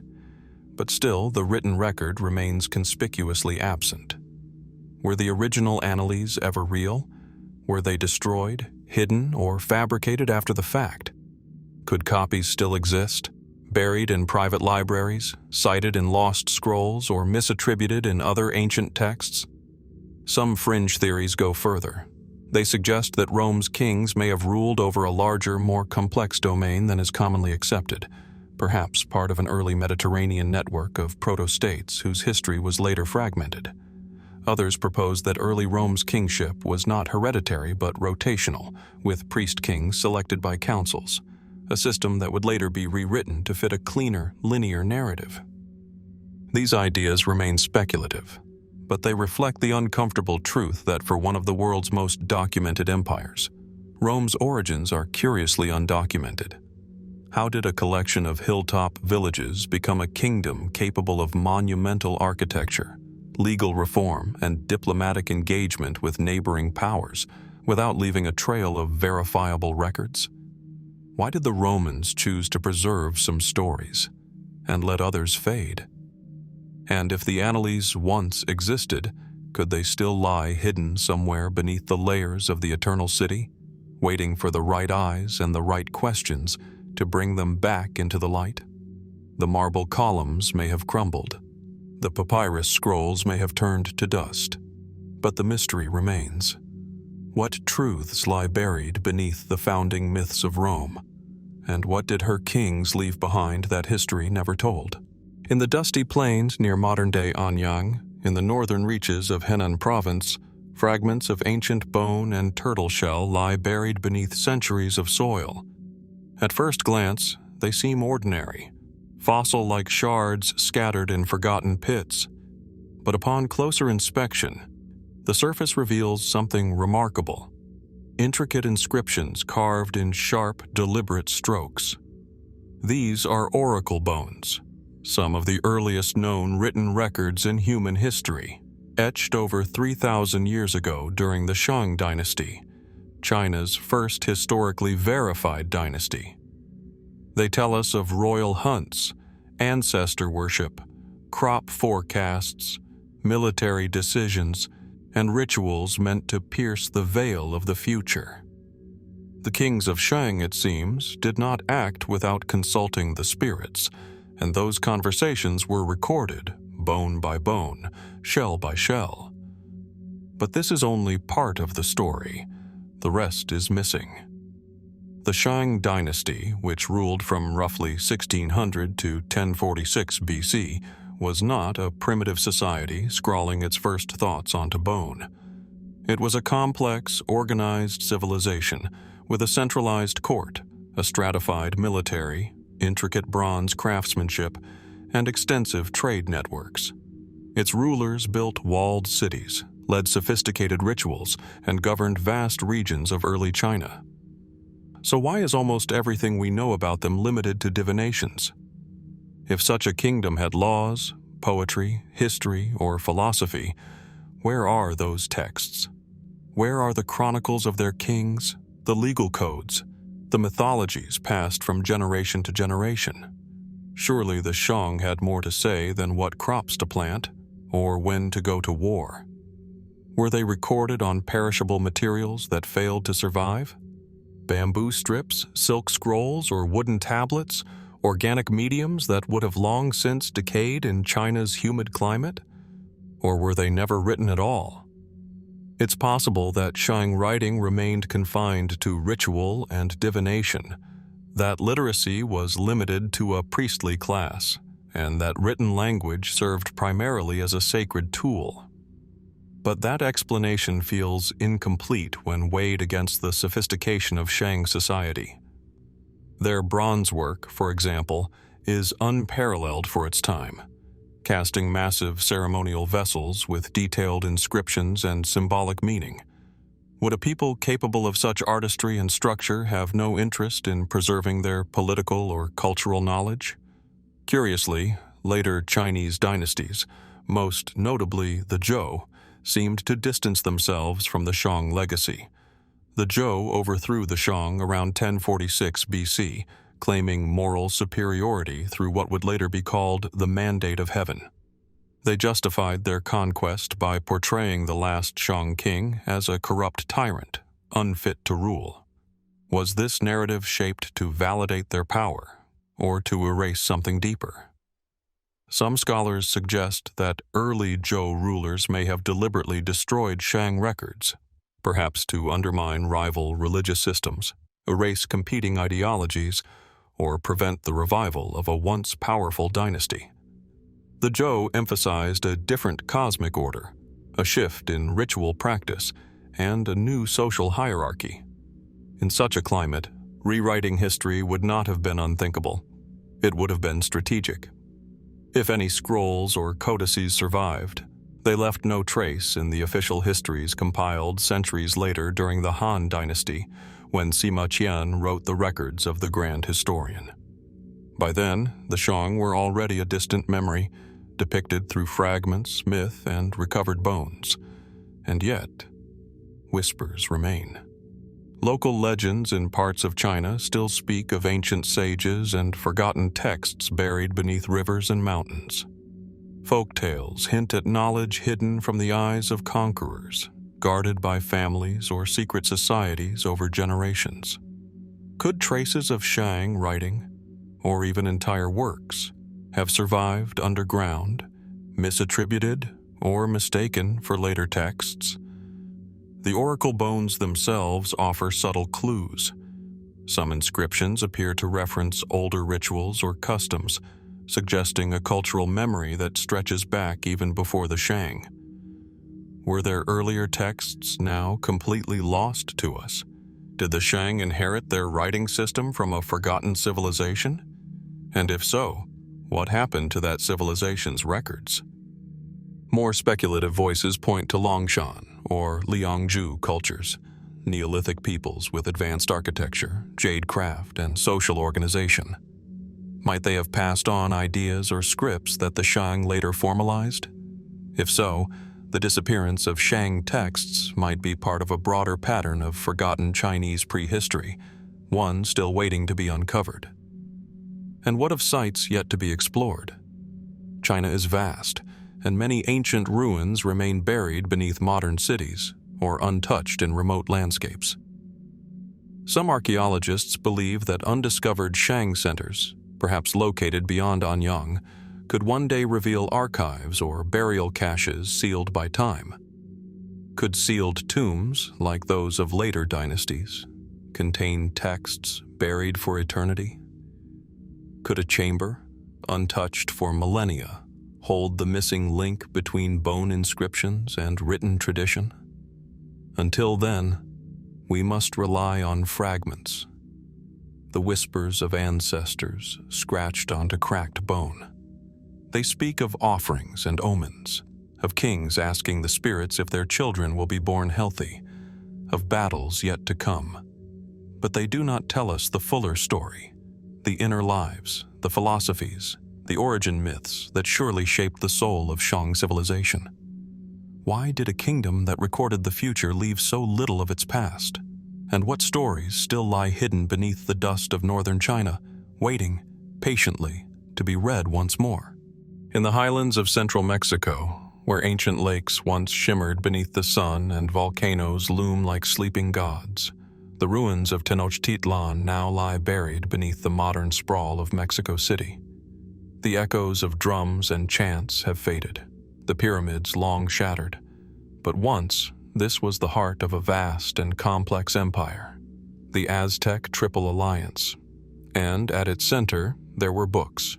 Not books in the European sense, bound in leather and written in Latin, but codices, long, accordion-folded manuscripts crafted from bark paper or deerskin, painted with rich symbolic glyphs in brilliant reds, blues, and blacks. These codices were sacred and functional, historical and prophetic.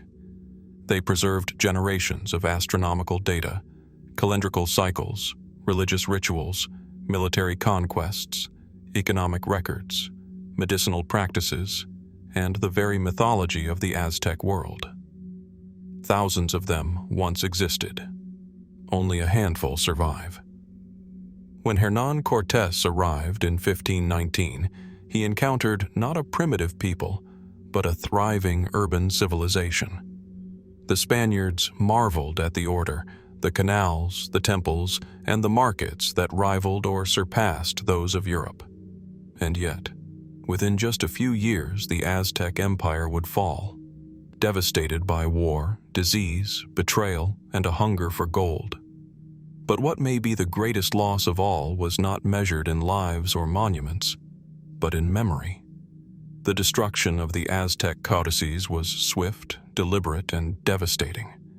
Spanish conquistadors and Catholic friars saw the codices not as repositories of cultural knowledge, but as heretical texts, tools of paganism and devilry. Many were burned in great public bonfires, others confiscated and hidden away. Friar Diego de Landa, in a chilling echo of destruction, would later do the same in the Yucatan with Mayan books, writing, "We burned them all, which they, the natives, regretted to an amazing degree, and which caused them much affliction." How many books were lost? We may never know. Surviving pre-Columbian codices, such as the Codex Borbonicus, Codex Borgia, and Codex Mendoza, are few and fragmented. Some were copied or reconstructed by indigenous scribes under Spanish supervision. Others were smuggled out of Mexico and now lie in libraries across Europe. Most, however, were reduced to ash, taking with them untold volumes of scientific, religious, and historical knowledge. Why were these codices seen as such a threat? Part of the answer lies in the power of the word. In Aztec culture, the written glyph was not merely symbolic, it was sacred. Words were believed to carry divine energy. To destroy a book was to silence the gods themselves. Many codices dealt with time and cosmology, offering complex calendars and prophecies that guided state rituals and warfare. Others recounted origin myths, stories that explained not just the past, but the cycles of creation and destruction that governed all life. To the Spanish, who sought to dismantle Aztec religion and impose Christianity, these books were dangerous relics. But what exactly was lost within them? Some scholars speculate that Aztec codices contained advanced mathematical systems, perhaps even pre-modern understandings of zero and positional notation. Others believe they held deep medicinal knowledge compiled over centuries of herbal and holistic practice. Still others wonder if records of earlier migrations, older civilizations, or even natural disasters were preserved in their pages, stories that might connect the Aztecs to distant ancestors or forgotten lands. Were there codices that documented the origins of the Mexica people before they arrived at Lake Texcoco? Were there scrolls that detailed contact with other cultures across the continent, or perhaps beyond? And what of prophecy?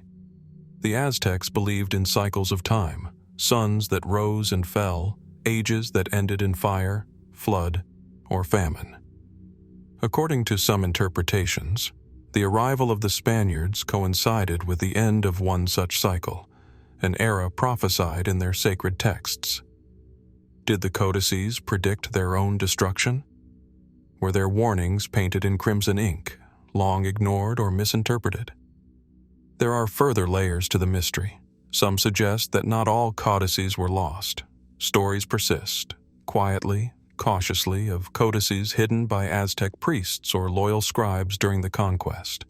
Secret chambers sealed in mountain temples, bundles of painted pages buried beneath ceremonial platforms. Even whispers of descendants preserving oral interpretations of lost books, generation after generation. Others speculate that some codices may have ended up in private European collections, mislabeled, misfiled, or forgotten in dusty archives. With glyphs misunderstood or ignored by 16th century scholars, such texts may lie unread even today, tucked away in vaults beneath cathedrals or castles. Of course, much of this remains speculation. But it raises a powerful question. What if we've underestimated the depth and complexity of Aztec knowledge? What if their codices represented a worldview that fused science, spirit, and state into a singular, holistic understanding of the universe, one that we've only barely glimpsed? The conquest ended an empire, yes, but the burning of the codices ended something even more profound, a direct line into the Aztec mind. And so we look back, not just at what was destroyed, but at what remains to be rediscovered. If even one lost codex were to resurface, intact and untranslated, what would it reveal about the world that existed before 1521? About the stars, the seasons, the soul?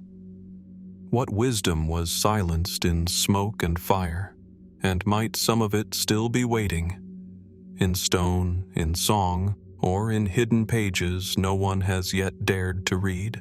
Beneath the stone vaults of forgotten libraries, beneath dust-laden scrolls and worm-eaten tomes, whispers remain of maps that once charted the ancient world.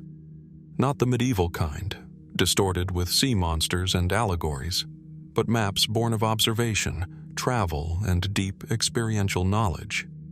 Maps now lost to time, in the heart of the ancient Mediterranean, where Phoenician sails skimmed across azure waters and Greek triremes braved the wide-open sea.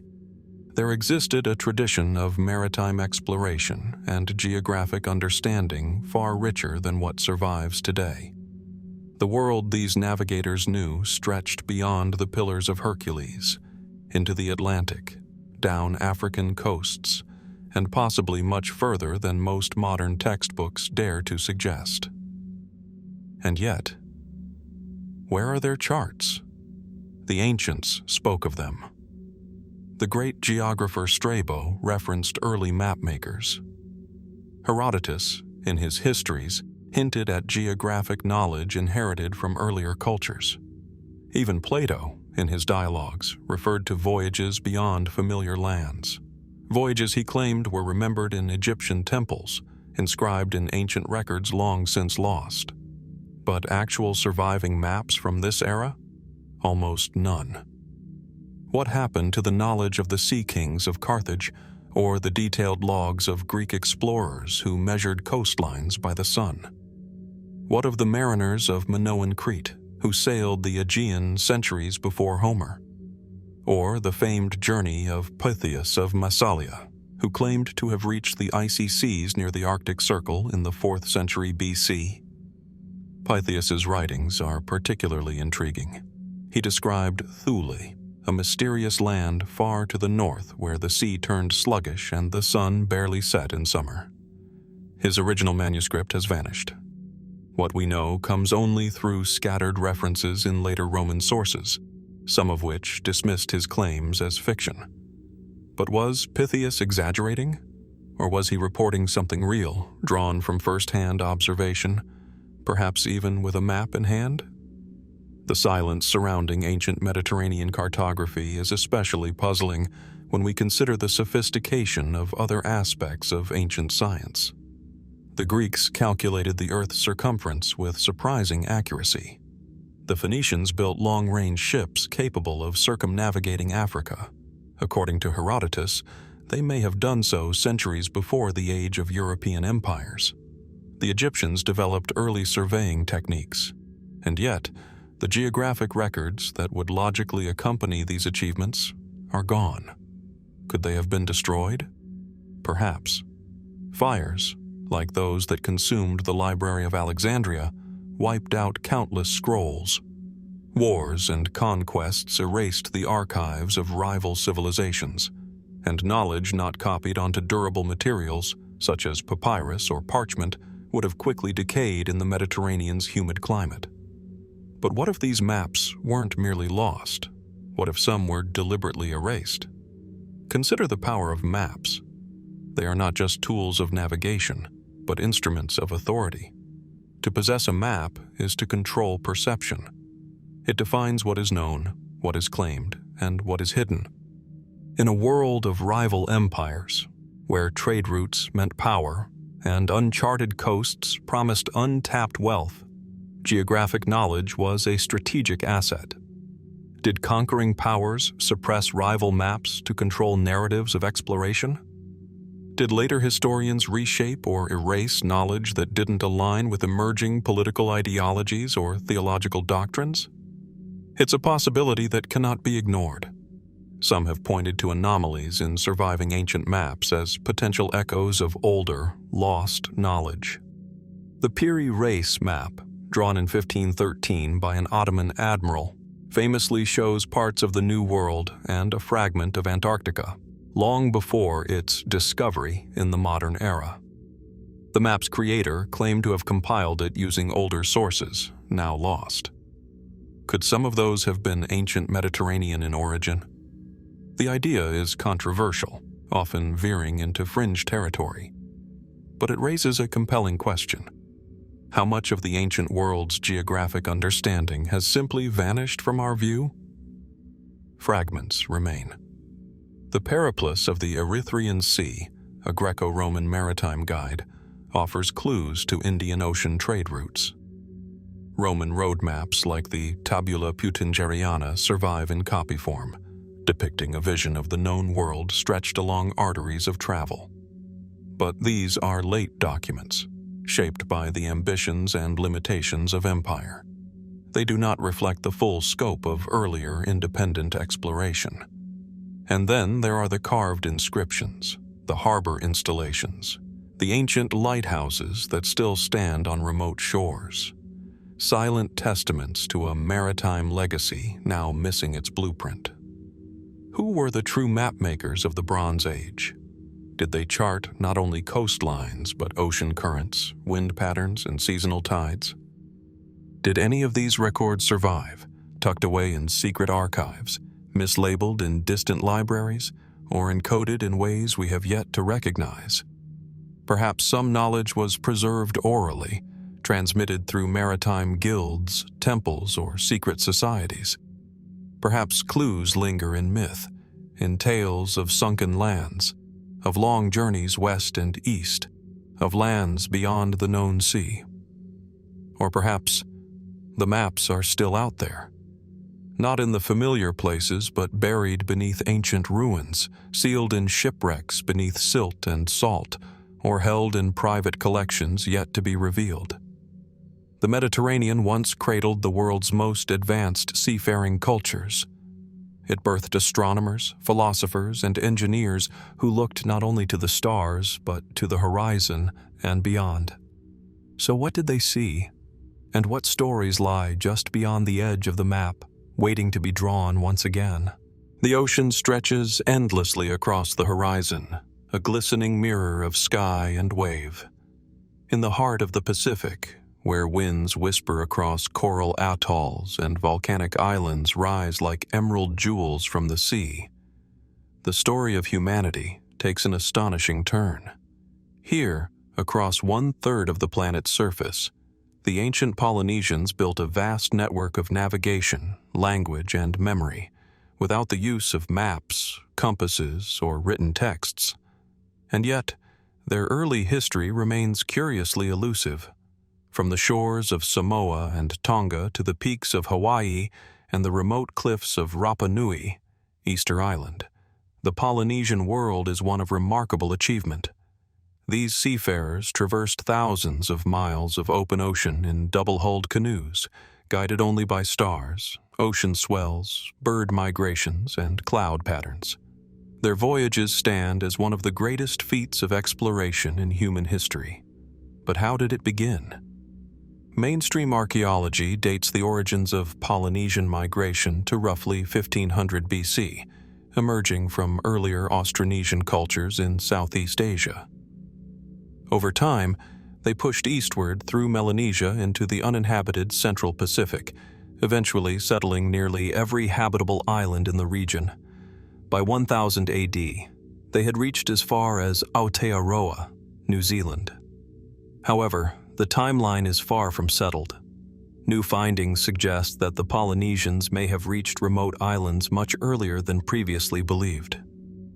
Radiocarbon dating in places like the Marquesas, the Society Islands, and the Cook Islands sometimes contradicts established chronologies.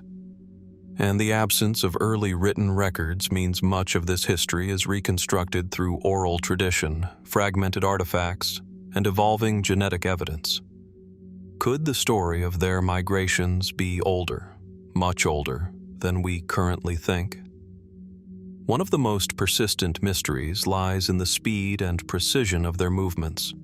Rather than spreading gradually, archaeological evidence shows that Polynesian settlement often occurred in sudden bursts.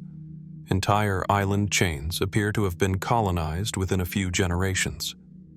How did these navigators know where to go and how to return?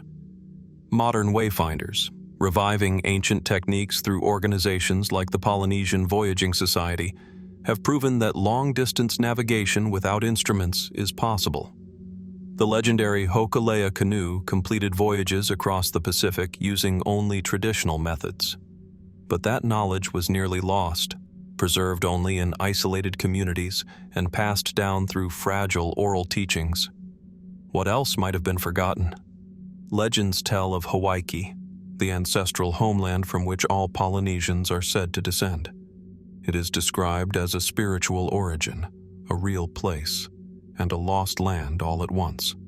Some say it lies west of Tahiti. Others believe it may have been multiple places, part of a broader memory of migration. But no archaeological site has ever been definitively identified as Hawaii. Could this be a memory of a now submerged island or coastal region, or a coded way of remembering multiple stops along a generational journey? Even more intriguing are the genetic and linguistic traces pointing to contact beyond the Pacific. Sweet potatoes, native to South America, have been found across Polynesia, dating to centuries before European contact. The word for the plant, kumara, is nearly identical in both Quechua and Polynesian languages. Chickens, likely of Polynesian origin, have been discovered in archaeological sites along the coast of Chile. Did Polynesians reach the Americas long before Columbus? Mainstream scholars cautiously accept the possibility of trans-Pacific contact, but debate the extent. Some argue for accidental drift voyages. Others suggest deliberate exploration, voyages to foreign lands whose stories may have been preserved in chants, myths, or names long since misunderstood. If they did reach the Americas, what else might they have brought back, besides plants and animals? Stories? Tools? Knowledge of other peoples? More speculative voices propose that Polynesian navigators possessed an advanced understanding of the heavens and earth, encoded in the structures they built and the routes they followed. The star compass used by traditional navigators is a mental map of the night sky, passed down through generations. Some have suggested that megalithic sites, such as the Ahu and Moai of Rapa Nui, reflect not only religious beliefs, but astronomical alignments and navigational systems. And yet, much of this knowledge has been silenced. The arrival of Europeans in the Pacific brought disease, colonization, and forced religious conversion. Oral traditions were suppressed, sacred chants and stories were banned, navigation schools vanished. The memory of ancient routes, names, and meanings began to fade. What might have been lost in that silence? Today, researchers and Polynesian cultural leaders are working to recover what they can. But gaps remain, entire centuries unaccounted for, migrations that lack context, and names that appear on one island, but not another. Where are the early records of these voyages? Did they once exist in song, in carvings, in woven patterns or sacred stones? Now lost to erosion, colonization, or the erosion of time itself? Could some of these stories still live, encrypted in oral traditions awaiting reinterpretation? Or perhaps they lie buried beneath layers of volcanic ash and jungle, waiting to be uncovered, not just with tools, but with open minds. The Pacific is vast. Its secrets are patient. And somewhere beyond the horizon, perhaps the true beginning of Polynesian history still floats, on the wind, in the waves, and in the stars. The Sahel stretches in golden silence beneath the unrelenting sun, a vast transitional band between the Sahara to the north and the lush forests to the south. Dust lifts gently from the wind, curling over ancient trade paths once traveled by camel caravans. Here, buried under centuries of shifting sand and forgotten time, lies a shadowed memory of empires older than history dares to recall. Most know of the Mali Empire, of Mansa Musa and his fabled pilgrimage to Mecca in the 14th century, his golden caravans dazzling cities along the way. His wealth became legendary, echoing through the courts of Europe and Arabia. But long before Mali rose to prominence, before even the great city of Timbuktu became synonymous with knowledge and gold, there were others. Empires whose names flicker like dying embers in oral traditions. Ouagadougou, Ghana, Tichit. Civilizations that once commanded rivers of trade, forged tools of iron, and governed through systems lost to the written word. What happened to them? The Ghana Empire, not to be confused with the modern nation, flourished from around the 6th to 13th centuries AD. Its capital, Kumbi Sala, was said to be a city of stone and bustling markets, housing thousands. Arab geographers like al-Bakri described its splendor, its royal court, and its control over trans-Saharan trade routes that carried salt, gold, ivory, and even enslaved people. Yet, the empire left behind no known written records of its own. What we know comes through the filter of foreign travelers and fragmented archaeology. And Ghana itself, scholars say, did not appear out of nowhere. What empires came before? Some researchers point to the mysterious Tichit culture, a complex civilization that thrived in present-day Mauritania as early as 2000 BC. The people of Tichit built hundreds of stone settlements, complete with granaries, livestock enclosures, and social hierarchies implied by burial practices. Their architecture predates the pyramids of Meroe and the great stone cities of southern Africa. Yet they vanished. No writings, no known reason. Did the desert consume their cities? Did climate change drive them southward? Were they absorbed into later cultures, becoming the seed from which empires like Ghana and Mali would one day grow? The deeper we look into West Africa's past, the more it begins to resemble a tapestry with large, tantalizing gaps. Oral traditions, still preserved among griots, the revered storytellers and genealogists of the region, speak of powerful rulers, long migrations, and ancient battles. But these stories shift over generations. Names change, dates blur, and without written chronicles to anchor them, they remain suspended in uncertainty. Why were so few records kept? This is not to say literacy was absent. The famed libraries of Timbuktu once housed tens of thousands of manuscripts, many of them centuries old, written in Arabic, Fulani, and Songhai. These works covered theology, astronomy, medicine, and law, proving that written culture thrived in parts of West Africa. But what about the centuries before these libraries? What about the kings of Ghana or the lords of Tichit? Some speculate that written texts did exist, perhaps on scrolls, wood, or leather, but were destroyed through conquest or faded into dust with time. Others suggest that political upheaval during the rise of Islam in the region led to the selective preservation of certain histories, while others, particularly those rooted in indigenous belief systems, were left to fade or were actively suppressed. Could the early histories of Africa's forgotten empires still lie hidden beneath the sands or sealed inside the undeciphered symbolism of megalithic sites? Consider the megaliths of Senegal and the Gambia, standing stones arranged in circles and rows, many dating to over 1,000 years ago. Their purpose remains a mystery. Were they burial markers? Astronomical tools? Sites of political or ritual significance? More enigmas emerge in the archaeological record. Iron smelting furnaces appearing suddenly in Nigeria and Niger, predating the Iron Age in Europe by centuries. Urban centers that rose and fell without clear links to one another, suggesting regional complexity that historians are only beginning to understand. Could it be that the story of West Africa's early empires has been obscured not just by time and erosion, but by the lenses through which history has traditionally been told? European colonial narratives often portrayed Africa as a continent without history, a myth long discredited, but whose legacy still lingers in how records are interpreted and prioritized. Written texts have long been favored over oral accounts, monumental architecture over transient structures, alphabetic scripts over symbolic systems.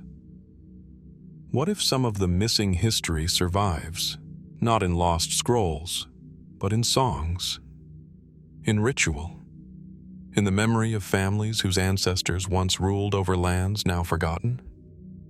What if somewhere, in a remote village or crumbling archive, a clue still exists? A genealogy, a fragment of inscription, a stone monument that holds the name of a king erased from collective memory? The wind moves across the Sahel again, scattering grains of sand across an ancient path no longer marked on any map. And somewhere beneath that silence, the pulse of forgotten empires may still beat, quietly, patiently, waiting to be heard. In the dense jungles of Cambodia, where banyan roots weave through crumbling sandstone and the hum of cicadas rises like a chorus of forgotten voices, the ruins of Angkor slumber beneath a heavy green canopy. Towering spires, once gilded with gold and sunlight, now stand draped in moss and silence. This was the heart of the Khmer Empire, a civilization that rose to astonishing heights, only to vanish with few explanations left behind. At its zenith in the 12th century, the Khmer Empire was one of the most powerful and architecturally advanced civilizations in Southeast Asia. Its capital, Angkor, covered over 400 square kilometers and supported a population that may have rivaled the greatest cities of the world at the time. Monumental temples like Angkor Wat and Bayon bear witness to a society rich in engineering, religion, and artistic expression. Canals, reservoirs, and sophisticated irrigation systems stretched across the landscape, reflecting a mastery of water management unrivaled in the pre-modern world. And then, it fell. But how? And why does the record grow so quiet as the empire collapses? The Khmer left behind inscriptions carved into temple walls and stone steles, meticulous records of royal lineages, military campaigns, and religious offerings. These texts, written in Old Khmer and Sanskrit, offer glimpses into a complex and hierarchical world, shaped by both Hindu and Buddhist cosmologies. Yet after the 14th century, these inscriptions begin to dwindle. Grand temples ceased to be built. Royal chronicles grew sparse. Then, nearly all written records stop altogether. Why does the empire that once illuminated Southeast Asia retreat so completely into obscurity? Historians have long debated the cause of the Khmer decline. Theories include a mix of environmental degradation, political instability, religious transformation, foreign invasions, and even climate change. Satellite imagery and LiDAR scans reveal that Angkor's elaborate water system may have failed due to prolonged droughts followed by severe monsoons, stressing the infrastructure that had long sustained the city's vast population. But this explanation, while plausible, is incomplete. It speaks to the how, but not the why of the silence. Why didn't the Khmer scribes document these changes? Why did the royal inscriptions, the backbone of the empire's self-narration, suddenly end? Some scholars suggest that religious shifts may have played a role. As the empire transitioned from Hinduism to Theravada Buddhism, royal patronage of temple building and inscription declined. Theravada emphasized personal piety over monumentalism, and with it came a different cultural attitude toward record-keeping. Perhaps the temples stopped speaking because the theology no longer demanded it. But if religious change explains the form of silence, does it also explain its depth? Consider the fate of Angkor Thom, the grand royal city enclosed by massive stone gates and moats.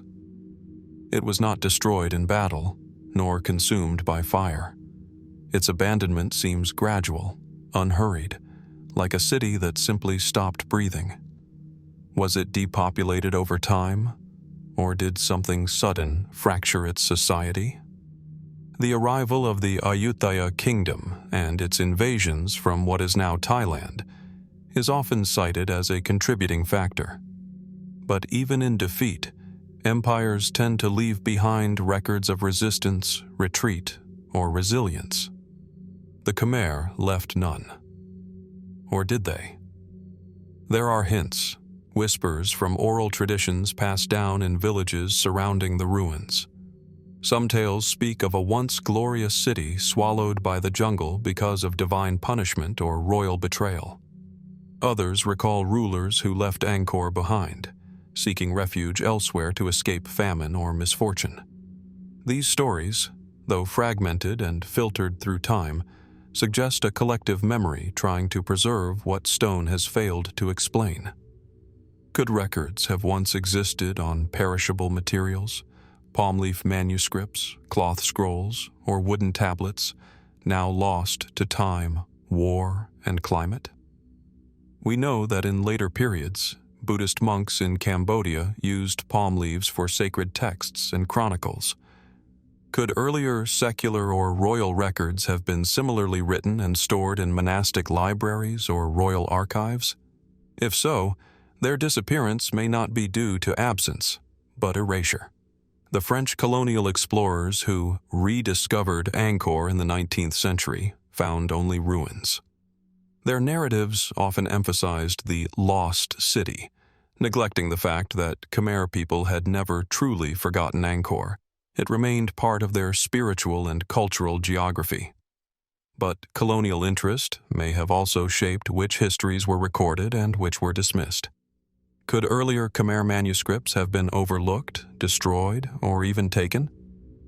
Some researchers have raised the possibility that parts of the Khmer historical record survive in unexpected places, temples in Laos, archives in Thailand, or even undocumented manuscripts in remote Cambodian monasteries.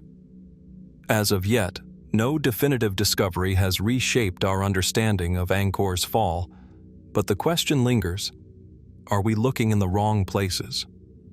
And then, there are the more speculative voices. Some claim that the Khmer elite abandoned Angkor as part of a planned migration, preserving their knowledge and power in new cities, perhaps far from the reach of invaders or failing infrastructure. Others suggest that internal collapse, political or spiritual, led to a decision to erase the past, to sever ties with the very symbols of empire that once defined them. Could a kingdom that built Angkor Wat, aligned with the stars, adorned with thousands of bas-reliefs, have turned its back on its own memory? The jungle has reclaimed many of Angkor's secrets. Trees split walls, roots push through foundations. What was once a center of the world now lies in near silence. But the silence isn't empty. It invites us to listen more closely, to the traces left behind in art, in landscape and faint inscriptions weathered by time.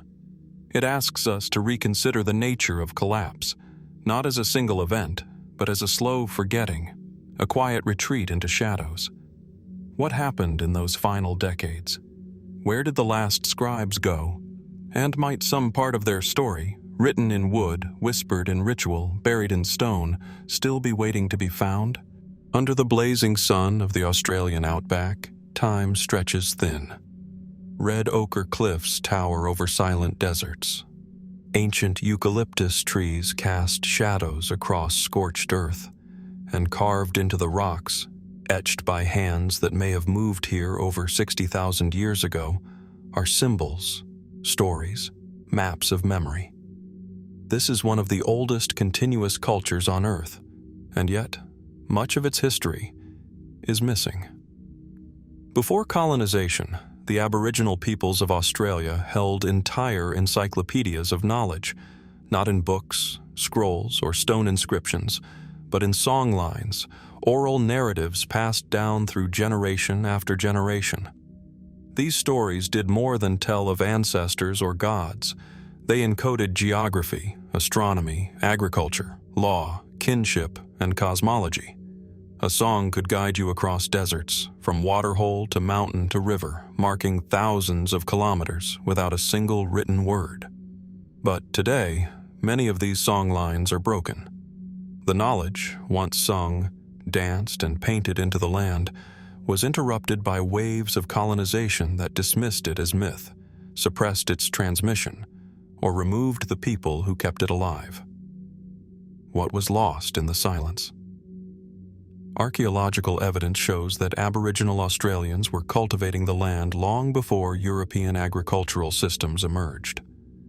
In parts of western Victoria, stone eel traps older than the pyramids lie hidden in creeks, engineered to manage seasonal migrations. Charcoal records from the Arnhem Land Plateau suggest systematic burning, known as fire stick farming, used to shape the landscape and increase biodiversity. In northern Australia, oral traditions speak of volcanic eruptions, coastal submergence, and giant creatures now known only through paleontology. Many of these stories appear to date back tens of thousands of years, an oral timeline stretching further than any written civilization on Earth. And yet, most of these histories were never transcribed. Why? The answer may lie in the nature of Aboriginal knowledge systems themselves. Oral histories were sacred, woven into kinship obligations, performed only in the right places at the right times by those who had inherited their stewardship. These weren't stories to be written down or exported for outsiders. They were alive, dynamic, part of the land and its rhythms. But with colonization came profound rupture. Between the late 18th and 20th centuries, countless Aboriginal communities were displaced from their homelands. Missions and state policies forcibly separated children from families, extinguishing language and lore. By the time anthropologists and ethnographers began recording oral histories in earnest, many were already fragmented, remembered only in part or deliberately withheld in response to cultural trauma. What entire cycles of knowledge vanished without a trace? Today, fewer than 150 Aboriginal languages are still spoken, down from over 250 prior to colonization. With each lost language, an entire worldview may have disappeared. Unique names for plants, stars, sacred sites, and laws, ancient metaphors passed through rhythm and repetition, story structures encoding scientific observations in poetic form. What if these languages once held keys to prehistoric climate shifts, to navigation by star and tide, to ecosystems now altered beyond recognition? Some researchers now believe that Aboriginal oral histories preserve accurate accounts of sea level rise at the end of the last ice age, dating back over 10,000 years. Stories told in coastal regions align with geological evidence describing once inhabited lands now beneath the ocean. These aren't vague myths.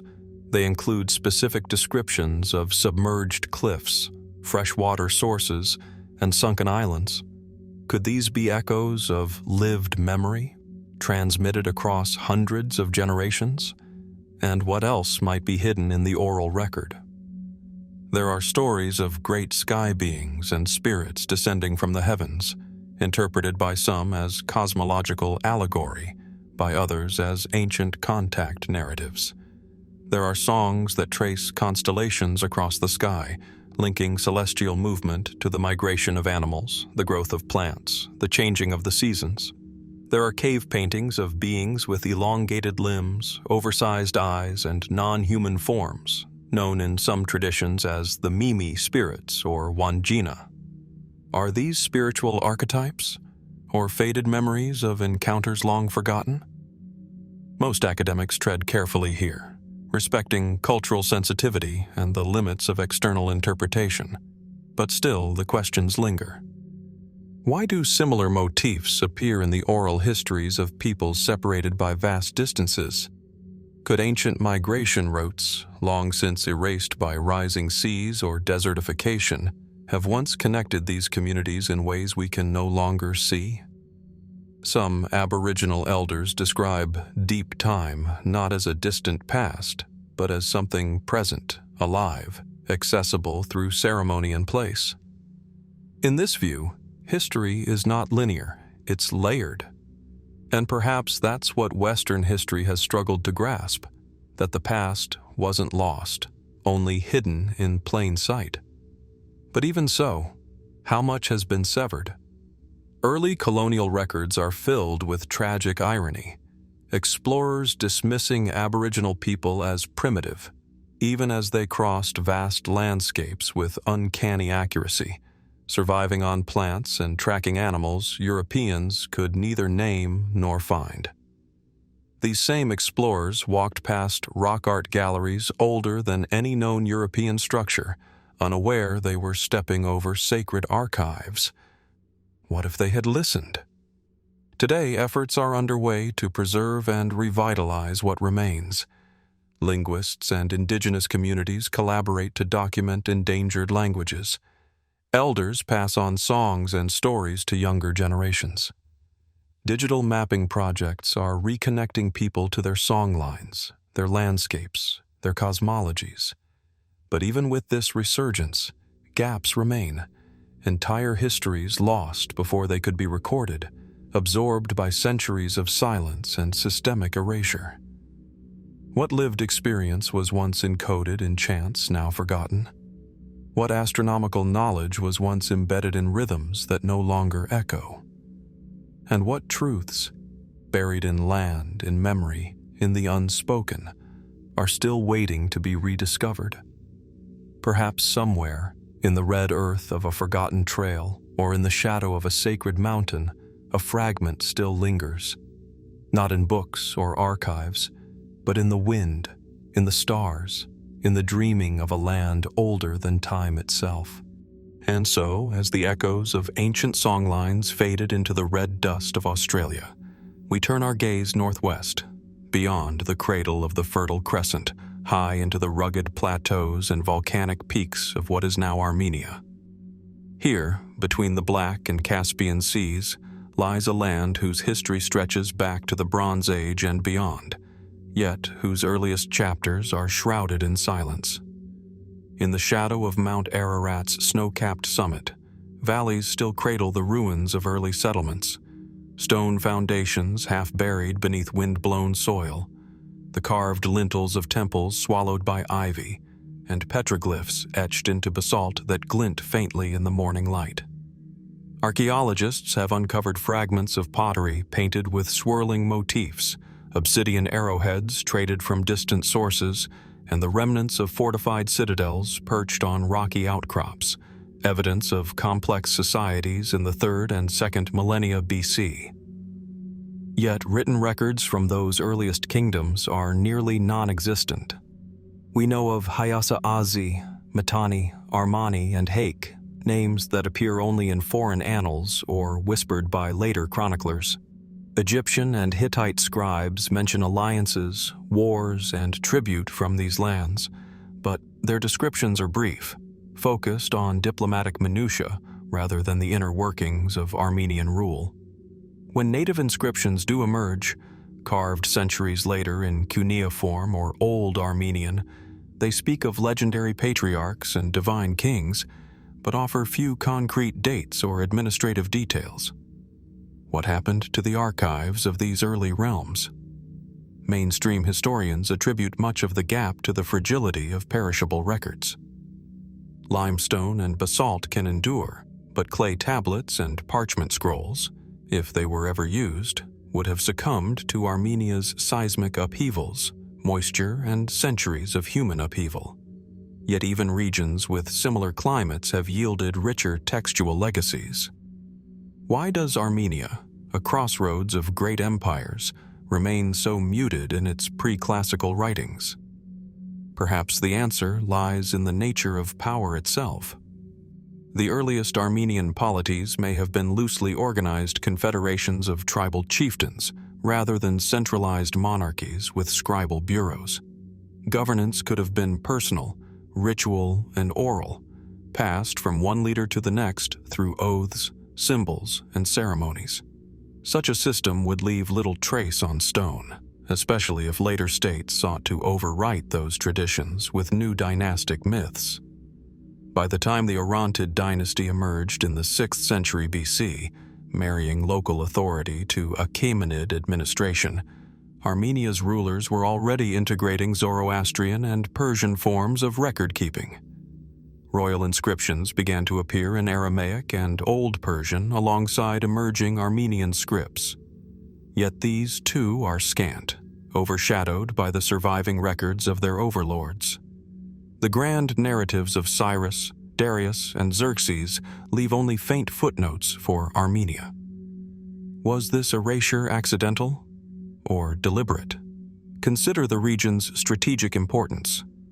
Caravans laden with lapis lazuli, copper, and horses traveled through Armenian highlands, linking Mesopotamia, Anatolia, and the steppes. Empires vied for control of these routes.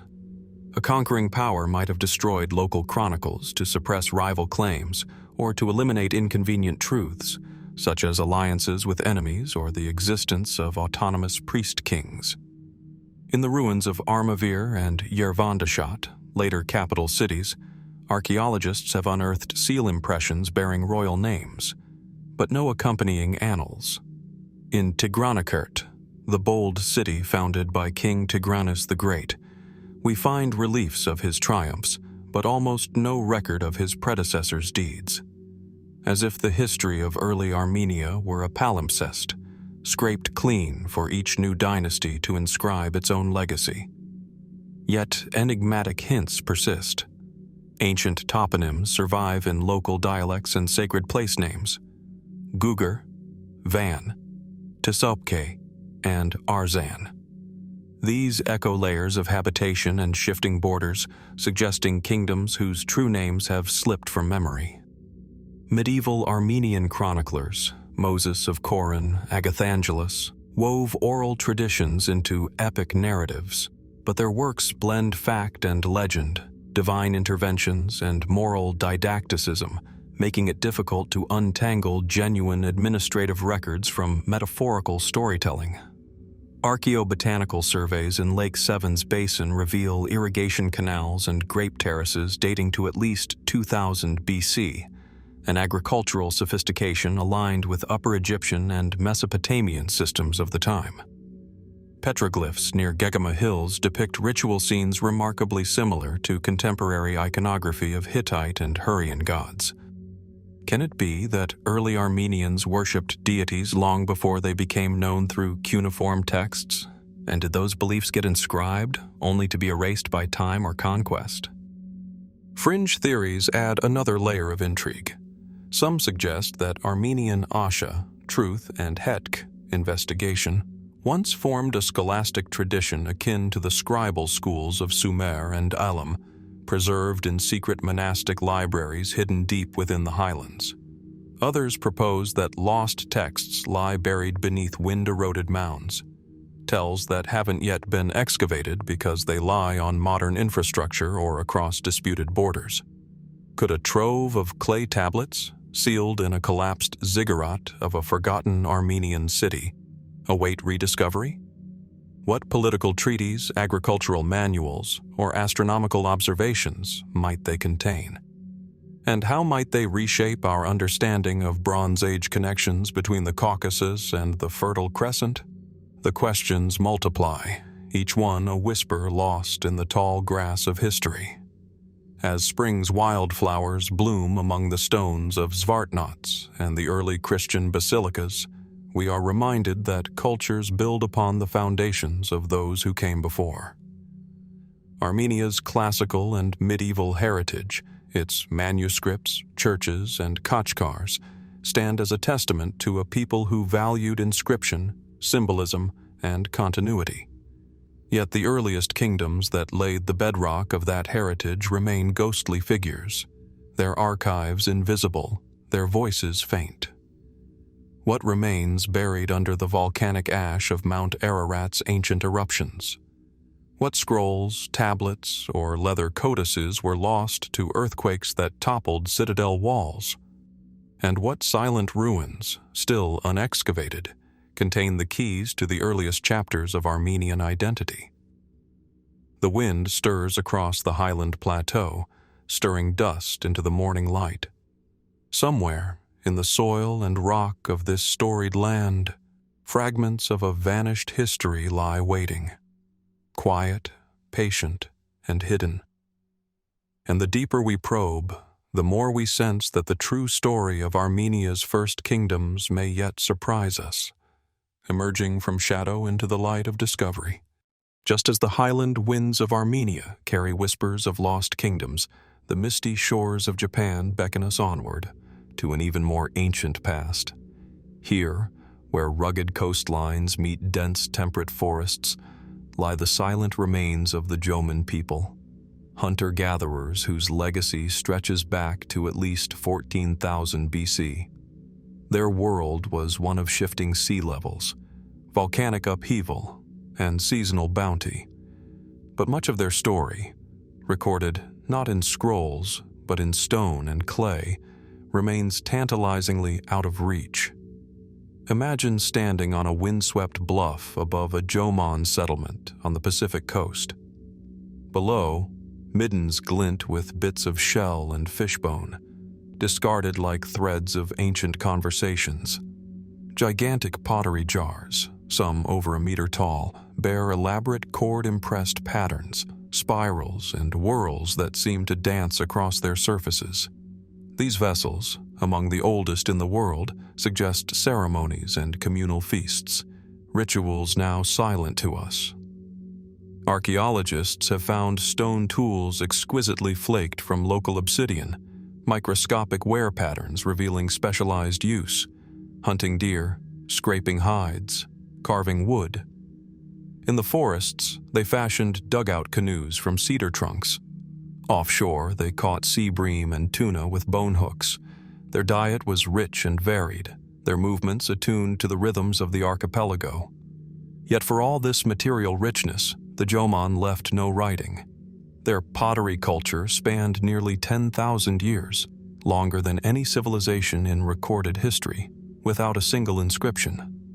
How did they pass on complex knowledge, navigation between islands, seasonal calendar systems, spiritual beliefs tied to fireflies, bears, and the moon's reflection on mountain lakes? We turn to the petroglyphs of Mount Yoshioka, a series of abstract carvings deep within a sacred canyon. Some scholars see constellations, others interpret bear shaman figures. Dating is uncertain, but if they do represent celestial events, they could hint at astronomical knowledge far older than the earliest Chinese records. Did Jomon astronomers chart the Pleiades? Did they celebrate solstices with fire rituals high on volcanic vents? Consider the shell mound dwellers of Sanai Maruyama. Excavations revealed foundations of pit houses arranged in concentric circles around communal squares. At the center stood a massive pillar, its bark preserved, suggesting a central gathering place, perhaps for seasonal festivals or ancestral remembrance. Around it lay burial pits and workshops. The echoes of laughter, negotiation, and lament may still linger beneath the moss. But then, around 300 BC, the Jomon world began to change. Rice agriculture entered from the continent, metallurgy arrived in small quantities, and the Yayoi culture rose. Jomon pottery styles faded. Settlements shrank. Genetic analyses show a shift in population, though some Jomon lineages persisted, living on in certain island communities and in the blood of modern Japanese. What happened to the vast traditions of the Jomon? Why didn't they adapt writing systems from neighboring cultures? Or did they? Some fringe theories propose hidden scripts carved on small wooden tablets now lost to decay, or mnemonic tokens, beads, sticks, or shells that encoded genealogies and myths, meant to be read only by trained ritual specialists. Might such mnemonic artifacts survive, unrecognized in museum basements or private collections? Have we mistaken them for mere ornaments, unaware of their deeper significance? There are even whispers of sunken villages beneath today's Tokyo Bay. Jomon settlements flooded by rising seas at the end of the last ice age. Local legends tell of submerged stones that appear during unusually low tides. Could divers discover intact hearths, storage pits, or decorated pottery in those drowned neighborhoods? Then there is human memory itself. Ainu traditions in Hokkaido recount people of the early earth, bear-like spirits, and sacred trees that predate Buddhist temples by millennia. Their songs and chants weave stories of migration from Siberian peninsulas, of creation myths tied to Jomon sites. Could the Ainu preserve fragments of Jomon lore, cosmologies that once spanned the entire archipelago? If so, what might those songs reveal? Stories of giant volcanic eruptions? Of lands that lay between Japan and the Korean peninsula now submerged? Of kinship ties linking Jomon hunters to the bear people of northern forests? Modern environmental archaeology adds another layer. Charcoal sequences show that Jomon peoples deliberately managed woodlands, encouraging nut-bearing trees, clearing underbrush to attract game, and crafting forests as living gardens. These sophisticated practices fundamentally shaped Japan's ecology long before rice paddies appeared, and yet few histories recognize them as the earliest form of agroforestry. Why has the narrative of Japan's past so often overlooked these achievements? Does our fixation on the rise of states and literate empires blind us to the quieter genius of non-literate societies? In the absence of texts, researchers turn to residue analysis, chemistry that reveals traces of ancient fermented beverages, medicinal plants, and pigments. One pottery shard from Hachinohe glows under ultraviolet light, showing residues of a blue dye whose source plant is now nearly extinct. What were its uses? Ceremonial cloaks? Body paint for initiation rites? And what of the sacred sites still enshrined in local belief? The Omiwa Shrine, one of Japan's oldest, venerates Mount Miwa itself as a deity, an echo of Jomon mountain worship. Pilgrims climb its slopes along paths possibly trod by Jomon ancestors. Could layers of ritual meaning, embedded in holy stones and torii gates, trace back across millennia? Even as modernity surges across Honshu's plains and Shikoku's terraces, pockets of Jomon legacy endure, in folk dances, in pottery revival movements, in fiber twining techniques rediscovered by artisans seeking ancestral continuity. Yet much remains buried, in the hollow interiors of ancient cabins, in the sediment of coastal workshops, in the silenced grooves of impromptu shrines by riverbanks. Where, buried beneath urban sprawl or forest floor, lie the missing pieces of Jomon history. What stories, what songs, what symbols await rediscovery to illuminate the prehistoric mind of island Japan? The waves lap at Oyashirazu's Pebble Beach as dawn breaks over the Sea of Japan. Somewhere beyond the sunrise, the past of the Jomon, its mysteries, its innovations, its rituals, beckons. And the gentle question lingers, how much of their world, once so vivid, remains to be found? As the mist curls through the standing stones of Newgrange at dawn, the air feels heavy with stories half forgotten.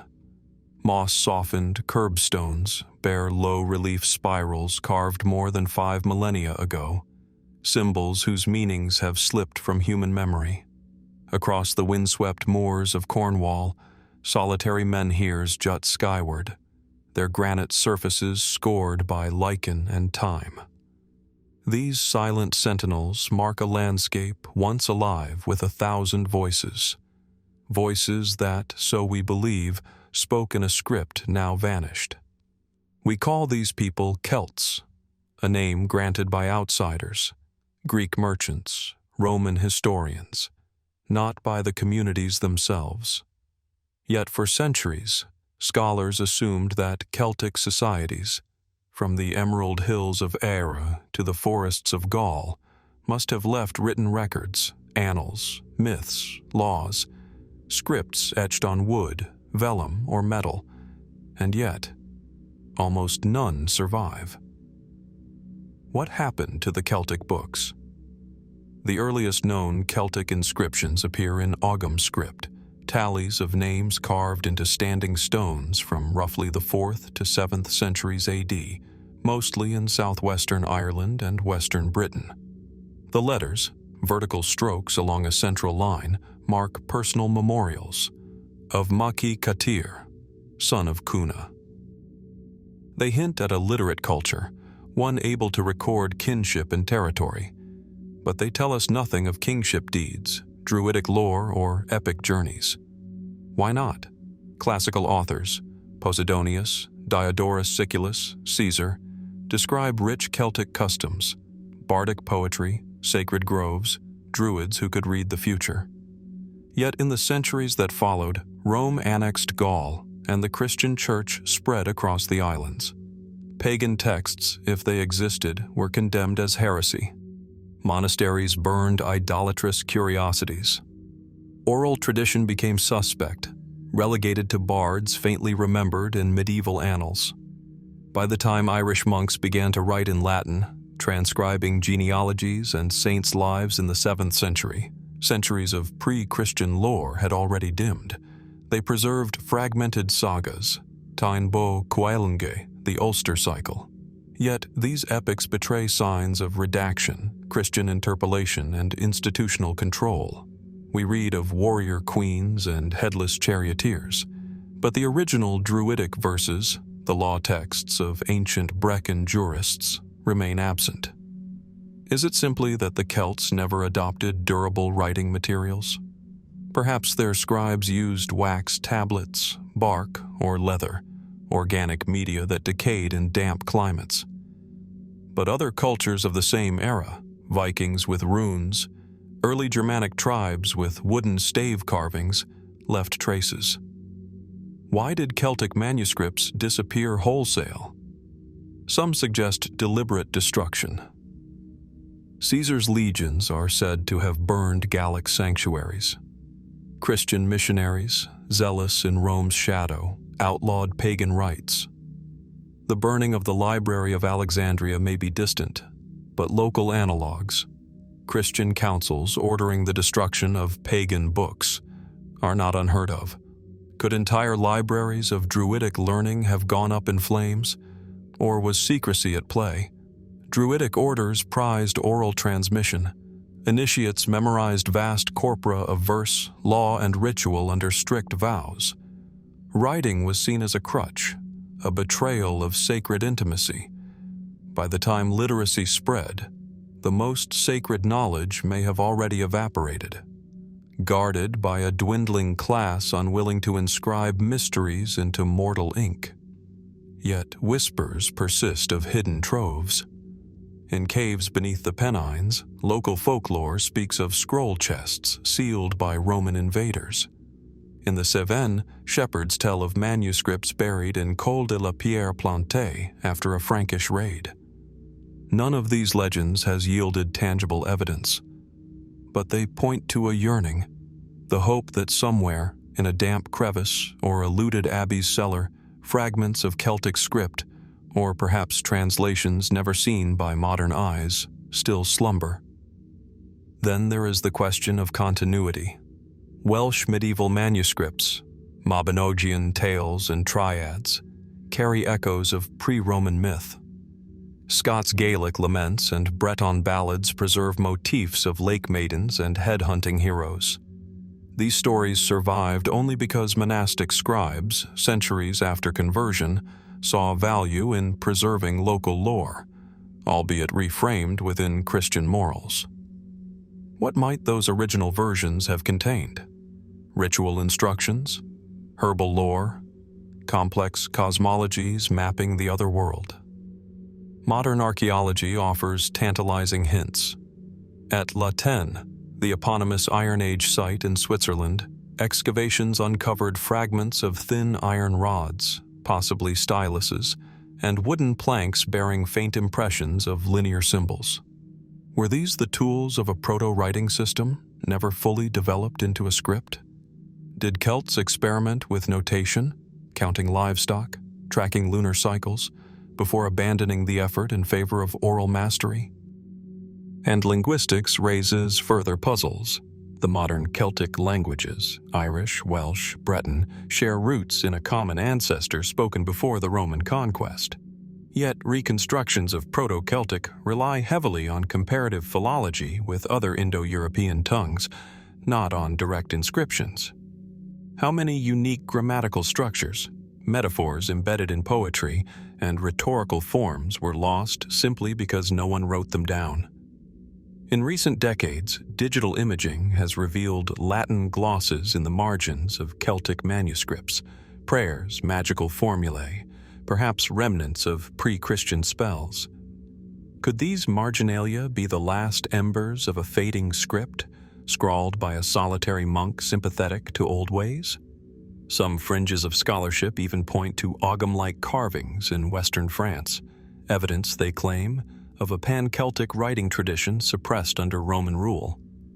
Mainstream experts remain skeptical, citing ambiguous rock markings and poor stratigraphic context.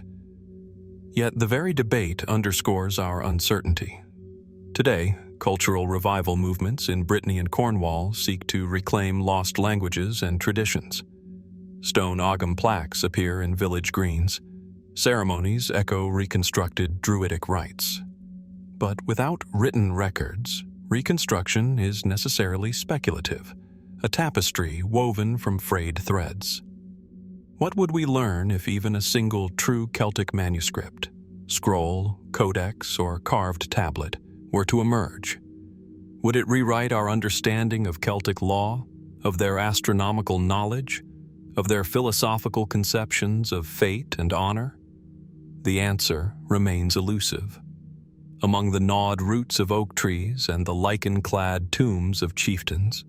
The Celts' own words have been silenced, yet the stones themselves remember, if we have the patience to listen. And so we stand in silence beneath the slow arc of the sky, asking not where the Celts have gone, but where their words still linger, waiting to be heard once more. And as the wind's chill slipped from the granite monoliths of Celtic lands, our journey shifts southward across tropical forests, deserts, and soaring peaks to the high Andes, where another ancient empire once flourished in remarkable silence. Far above the clouds, terraced fields cling to mountain flanks, and narrow trails wind from village to village, remnants of a network that would become the backbone of the Inca realm. Yet for all the grandeur of Machu Picchu and Sacsayhuaman, the story of the Inca before their great mid-15th century ruler, Pachacuti, remains shrouded in mystery. Imagine standing on the rim of the Valley of Cusco as dawn's pink light gently illuminates the conical ritual building of Coricancha. Once the golden temple of the sun god, Inti, it was the spiritual heart of early Inca society. Its stone walls, cut so precisely that not even a knife blade can slip between the joints, still bear the faint echoes of offerings. Maize beer poured at the doorstep, bundles of coca leaves placed in niches, and the quiet hum of ancestral chants carried on the wind. This site was already sacred long before Inca power surged under Pachacuti's reign in the 1440s. Archaeologists have uncovered layers of earlier construction, foundations laid by smaller polities known as the Quilca, and even older traces of Wari influence dating to around 600 AD. Yet the written chronicles of those formative centuries are all but lost. Unlike the Aztecs or Maya, the Inca left no glyphic scripts or codices. Instead, they recorded events, censuses, and histories through quipu, knotted strings of cotton and camelid fiber. By one estimate, the sprawling Inca administration employed thousands of quipu kamayaks, quipu specialists who tied knots to represent numbers, concepts, and perhaps even narrative sequences. Spanish chroniclers like Polo de Ondegardo saw these devices but failed to comprehend their deeper meaning, dismissing them as mere accounting tools.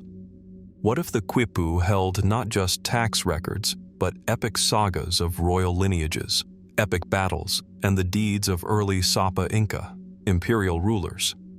And what if thousands of quipus were intentionally destroyed or accidentally lost during the civil wars between Huascar and Atahualpa, or in the chaos of Pizarro's conquest? Our understanding of the pre-Pachacuti era relies largely on 16th century Spanish accounts. Chroniclers like Garcilaso de la Vega, who drew on Inca informants long after their world had crumbled. They tell of Manco Capac and Mama Ocolo, mythical progenitors sent by Inti to found Cusco, of rulers who expanded the valley city into a confederation of tribes. But were these tales history, myth, or carefully curated legends to legitimize later rule? Take the story of Viracocha, sometimes described as a culture hero who wandered across the Andes teaching agriculture and civilization. Different villages offered varying portraits of his journey. Some placed his temple at Tiahuanaco on the shores of Lake Titicaca. Others spoke of a floating god king who sailed away to the Pacific. These conflicting narratives hint at regional traditions that may predate Pachacuti's dynasty, perhaps tied to the Tiwanaku and Wari states that shaped Andean society centuries earlier. Yet no Tiwanaku or Wari quipus have been definitively decoded. No scrolls speak of the political alliances between early valleys.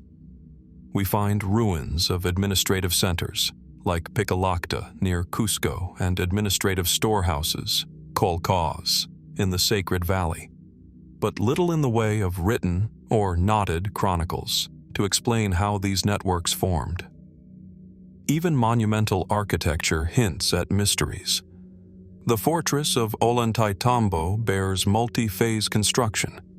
its megaliths shifting from simple cyclopean walls to elaborate trapezoidal niches. Was this a reflection of evolving political power, of shifting religious practices, or of competing dynastic claims?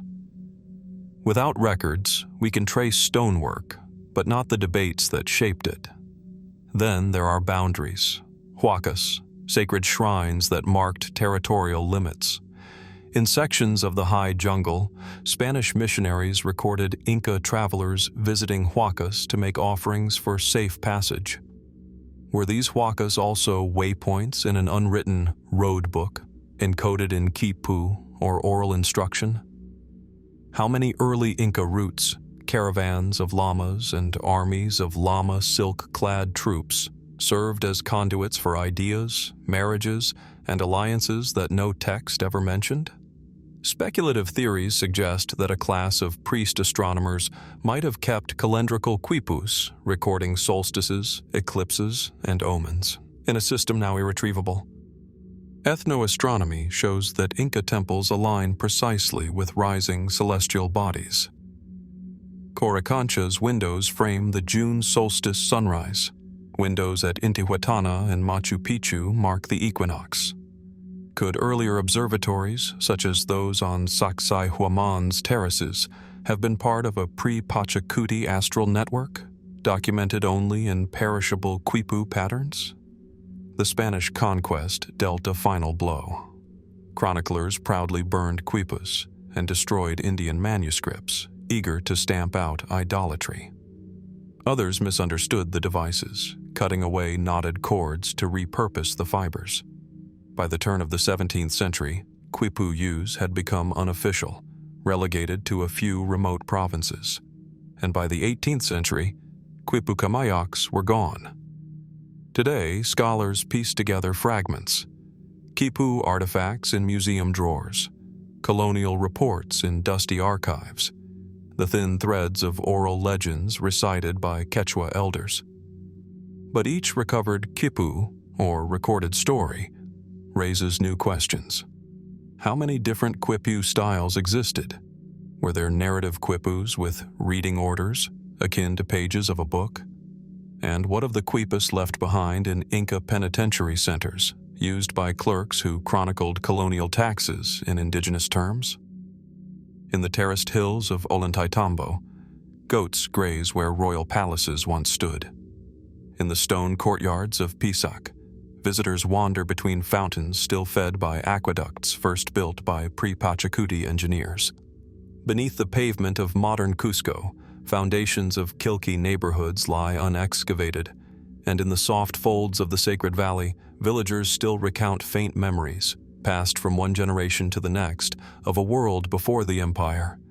Stories of valley chiefs who spoke directly to the sun, of floods that reshaped the river courses, of alliances sealed by ritual drinking of chicha at dawn.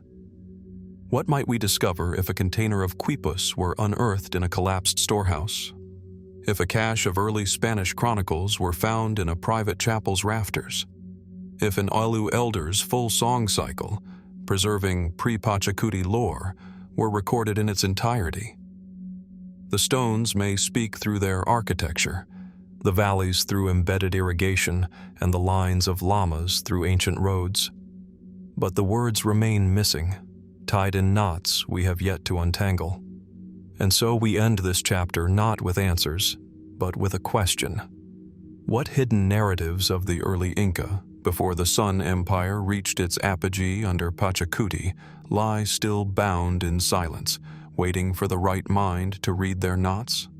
Beyond the high Andes and the silent quipus of the early Inca, our journey sweeps south to the low, humid plains of Veracruz and Tabasco, where a different mystery stirs beneath the canopy. Here, in the tangled waterways of the Gulf Coast, lie the earliest great monuments of Mesoamerica. Colossal heads carved from single boulders of basalt, each more than 3 meters tall and weighing up to 20 tons.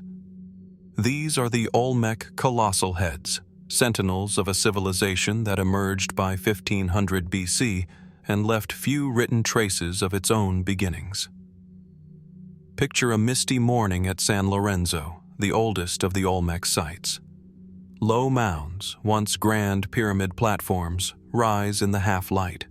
Between them, deep pits brim with water from ancient drains.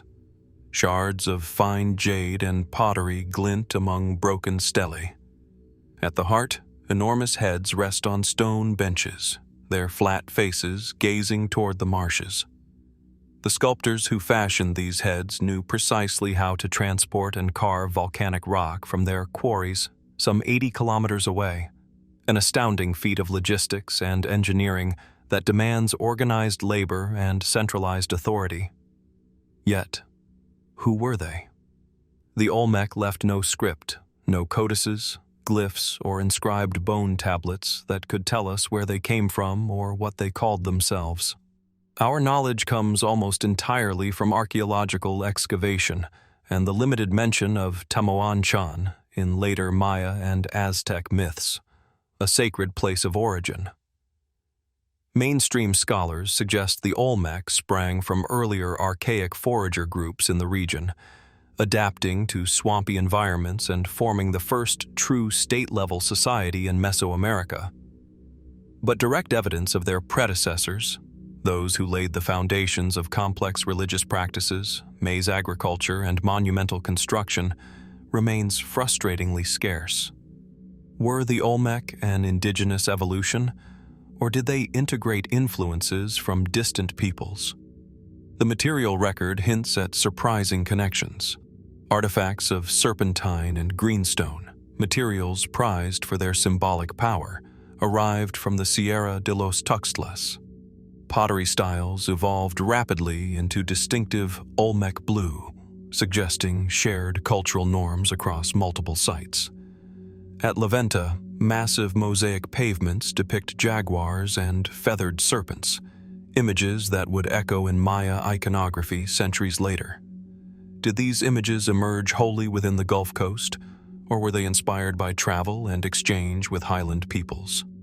Some speculate that early maritime routes along the Pacific coast may have carried ideas, or even people, from the isthmus of Tehuantepec to the Olmec heartland. Could canoes have navigated the coastal shelf, linking Zapotec or Mixi-Zaquayan speakers to burgeoning Olmec centers? These theories remain plausible but unproven, limited by the absence of seaward archaeological surveys. More controversial voices have proposed even broader connections, suggesting African or Asian influence on Olmec art and engineering. Such ideas invoke ancient transoceanic contacts, but lack solid archaeological support. While intriguing, they risk overshadowing the genius of the Olmec themselves, a people who, without metal tools or wheels, quarried and transported massive stones, engineered drainage systems to manage seasonal floods, and created sophisticated iconography that shaped subsequent Mesoamerican beliefs. What of writing? The Cascajal block, an inscribed stone tablet found near Olmec ruins, bears characters that might be an early script dating to around 900 BC.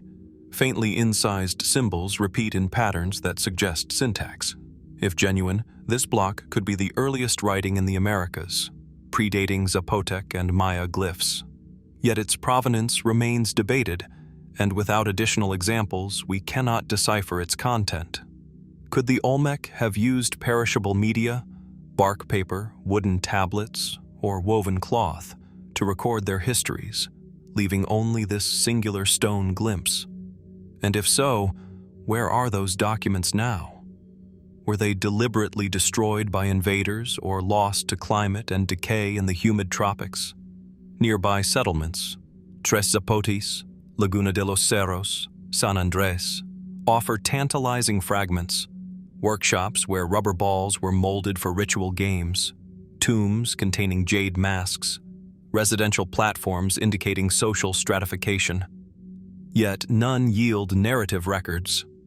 It is as though the Olmec lived inside their art and architecture, embedding myth and memory into stone and water rather than ink and parchment. And what of their ritual practices? Cavern shrines across the region, Bell Island, Juxtlahuaca, Oxtotitlan, contain cave paintings of masked figures and jaguar priests. In one deep chamber, a human handprint next to a feline visage implies communion with spirit beings. Do these images predate the colossal heads, forming a shamanic tradition that reached back to the Pleistocene? Or were they part of a deliberate continuity, passed through generations via secret initiations? If the Olmec inherited this sacred knowledge, should we seek it not in city centers, but in hidden caves and swampy groves, where the boundaries between worlds blurred? The enigmatic absence of early written records has prompted some scholars to look for proto-glyphs in carved stelae, jaguar designs that might encode calendrical information, or repeating symbols that hint at clan names. But such interpretations are speculative, often vulnerable to confirmation bias. Without a Rosetta Stone of sorts, we cannot confirm whether these motifs once carried explicit linguistic meaning. Even so, the unanswered questions themselves carry power. How did the Olmec organize labor to move colossal heads, some weighing 20 tons, over unpaved terrain? What social or religious imperative drove such effort? Did those expectations stem from mythic narratives lost to time? Tales of a creator deity, of cosmic battles, of divine rulers tasked with taming the earth? And when the great centers at San Lorenzo and La Venta fell, around 900 BC and 400 BC respectively, what happened to the people? Did they disperse, carrying fragments of Olmec knowledge into other regions? Did they continue to carve stone in smaller workshops, their artistry migrating into Mix and Zapotec lands? Or did some choose to abandon monumental construction altogether, preserving memory instead through oral recitations in longhouse hearths? We may never know the full story. As dawn breaks again over the Gulf lowlands, the heads stand in silhouette against a rising sun, guardians of secrets lost to the ages. In their silent presence lies a reminder that civilizations may build in stone without writing in ink, and yet shape the destiny of a region for centuries to come. What truths lie buried beneath the mangrove roots and river silts of the Olmec heartland? What spoken histories, what unwritten myths wait to be uncovered?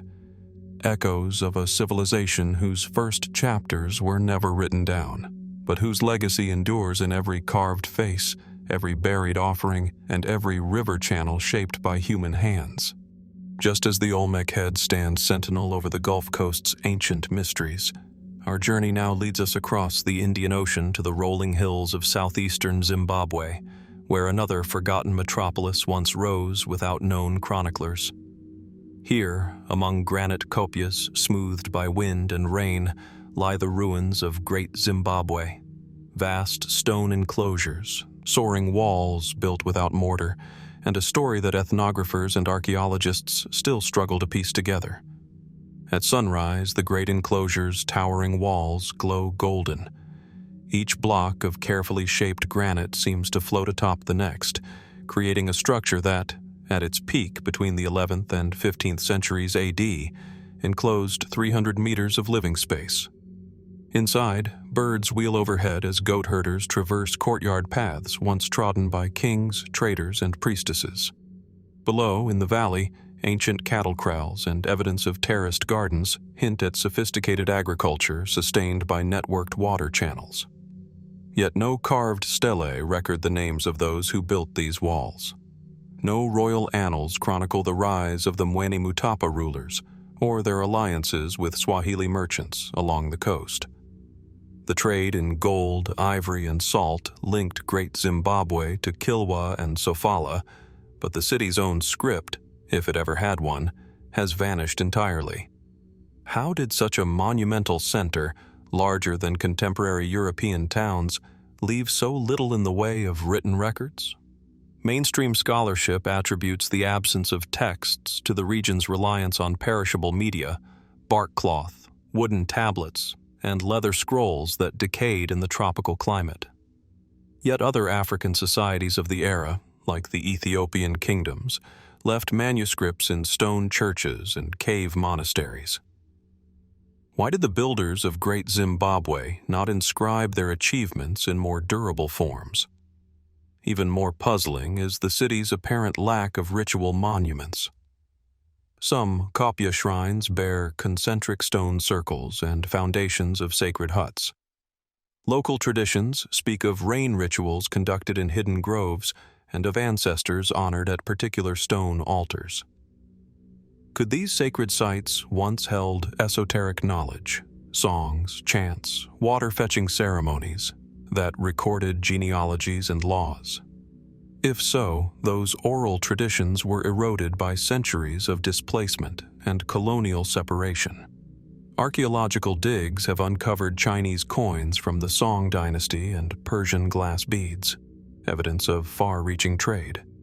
Yet the city's own voice remains silent. Did Muslim traders, who documented their voyages in Arabic texts, ever hear local legends of the city's founding? If so, those accounts have not survived in coastal archives. Some speculative theories propose that Great Zimbabwe was originally established centuries earlier, perhaps as early as 500 AD, by hunter-gatherer groups transitioning to proto-urban life. Radiocarbon dates from natural deposits near the hill complex hint at human activity predating the commonly accepted founding. If true, then generations of builders refined construction techniques over half a millennium before the grand stone walls rose. But where are the stories of these early pioneers? How did rolling hills transform into the site of stone circles and fortified platforms long before the city's heyday? A few tantalizing rock art panels in Matobo Hills depict human figures and spiral motifs that resemble the pottery decorations of Great Zimbabwe. Could these carvings be memories of ancestral clans, matrilineal chiefs whose lineage was later absorbed into the Mwene Mutapa dynasties? And if so, why did later rulers not honor those earlier traditions in public inscriptions? Then there is the matter of architectural evolution. The conical tower inside the great enclosure, its tapering shape mirroring local granaries, may symbolize abundance and the divine right to rule. Similar towers appear at Khmer, the successor city. Were these towers functional, storing grain, or purely ceremonial? Without texts to clarify, we can only guess at their symbolic power. Local oral histories, passed down in Shona and Ndebele communities, speak of women of pure lineage who consecrated stone walls with dance and song. They tell of rainmakers and spirit mediums who guided the city through cycles of drought and plenty. Yet such stories were often suppressed or altered under colonial rule, when missionaries labeled them pagan superstition. The result is a fragmented tapestry of memory, woven with gaps too wide for certainty. In recent decades, community-led heritage projects have begun to reclaim these narratives, mapping sacred sites, recording elder testimonies, and reviving traditional ceremonies. Still, the groundbreaking of farms and the expansion of modern roads threaten undiscovered ruins that might hold portable inscriptions or stone altars bearing petroglyphs. What if, beneath an unexcavated midden, archaeologists were to uncover carved wooden tablets coated in ochre, their glyphs erased by time? Or if beneath a cattle kraal, they found lithic scarabs bearing iconography that linked Great Zimbabwe to ancient Egyptian or Nubian motifs, evidence of cultural exchange we have yet to recognize? Some fringe theories even propose that Great Zimbabwe's builders had knowledge of celestial alignments, using the northern Eland constellation to time planting seasons and royal ceremonies. Astronomical studies of the hill complex's orientation show intriguing alignments with solstitial sunrise and sunset points. Was this by design? A reflection of an undocumented cosmology? Without written proof, we cannot know. Yet the stones themselves whisper clues. Mossy walls seem to ripple like concentric rings of a raindrop hitting a pool, perhaps a metaphor for the city's role as the heart of a larger spiritual network, radiating influence across the plateau. And so we find ourselves at a crossroads of mystery and memory. Great Zimbabwe's builders etched their legacy in stone, gold, and the landscape itself, yet left no scrolls to tell us their story in words. Their city speaks through the precision of its masonry, the remnants of its trade goods, and the echoes of ancestral chants. What histories lie buried beneath the kopje's granite bones? What voices remain unheard, inscribed only in soil, in shattered pottery, and in the shifting sands of time? And how much more of Great Zimbabwe's true story waits to be uncovered, beyond the walls we see today? From the weathered granite walls of Great Zimbabwe's enclosures, our journey now carries us northward, across deserts and mountain passes, to the fertile plains of Elam and Media, where the first great empire of Persia spread its roots.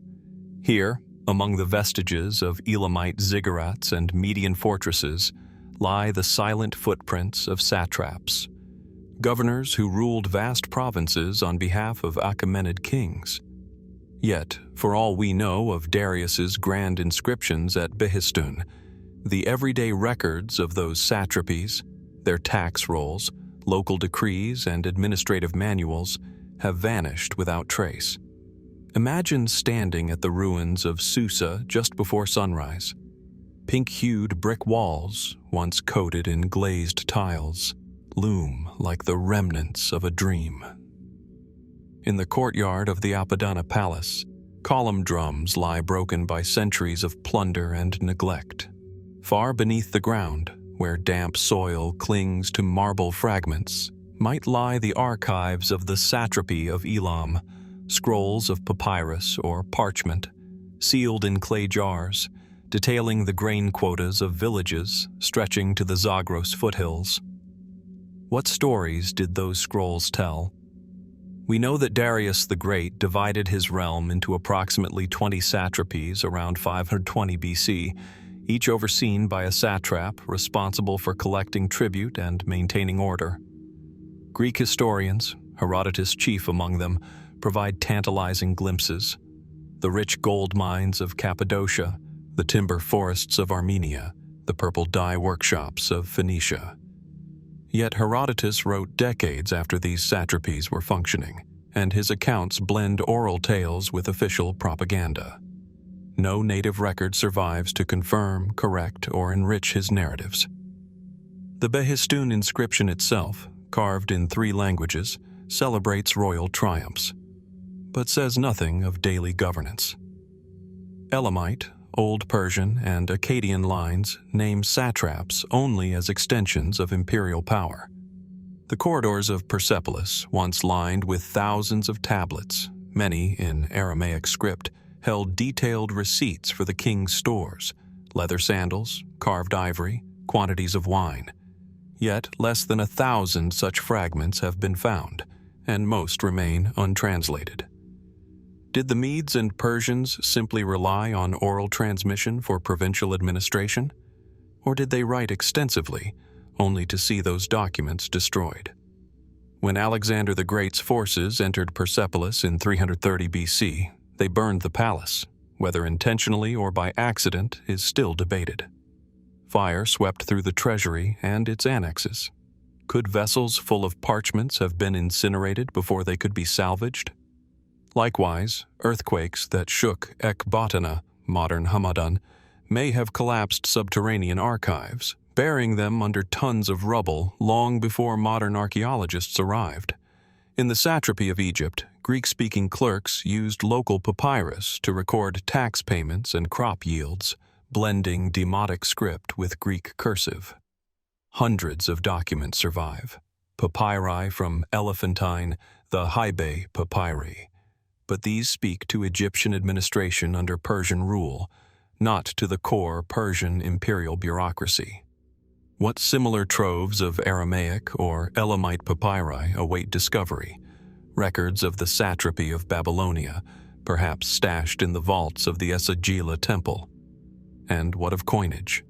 The standardization of gold derricks and silver sigloi marked economic unity, yet minting records, ledgers of production, die designs, mint locations, have not endured.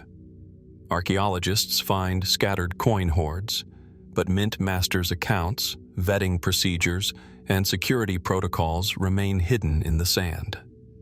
More enigmatic still are the silent borderlands of the eastern satrapies.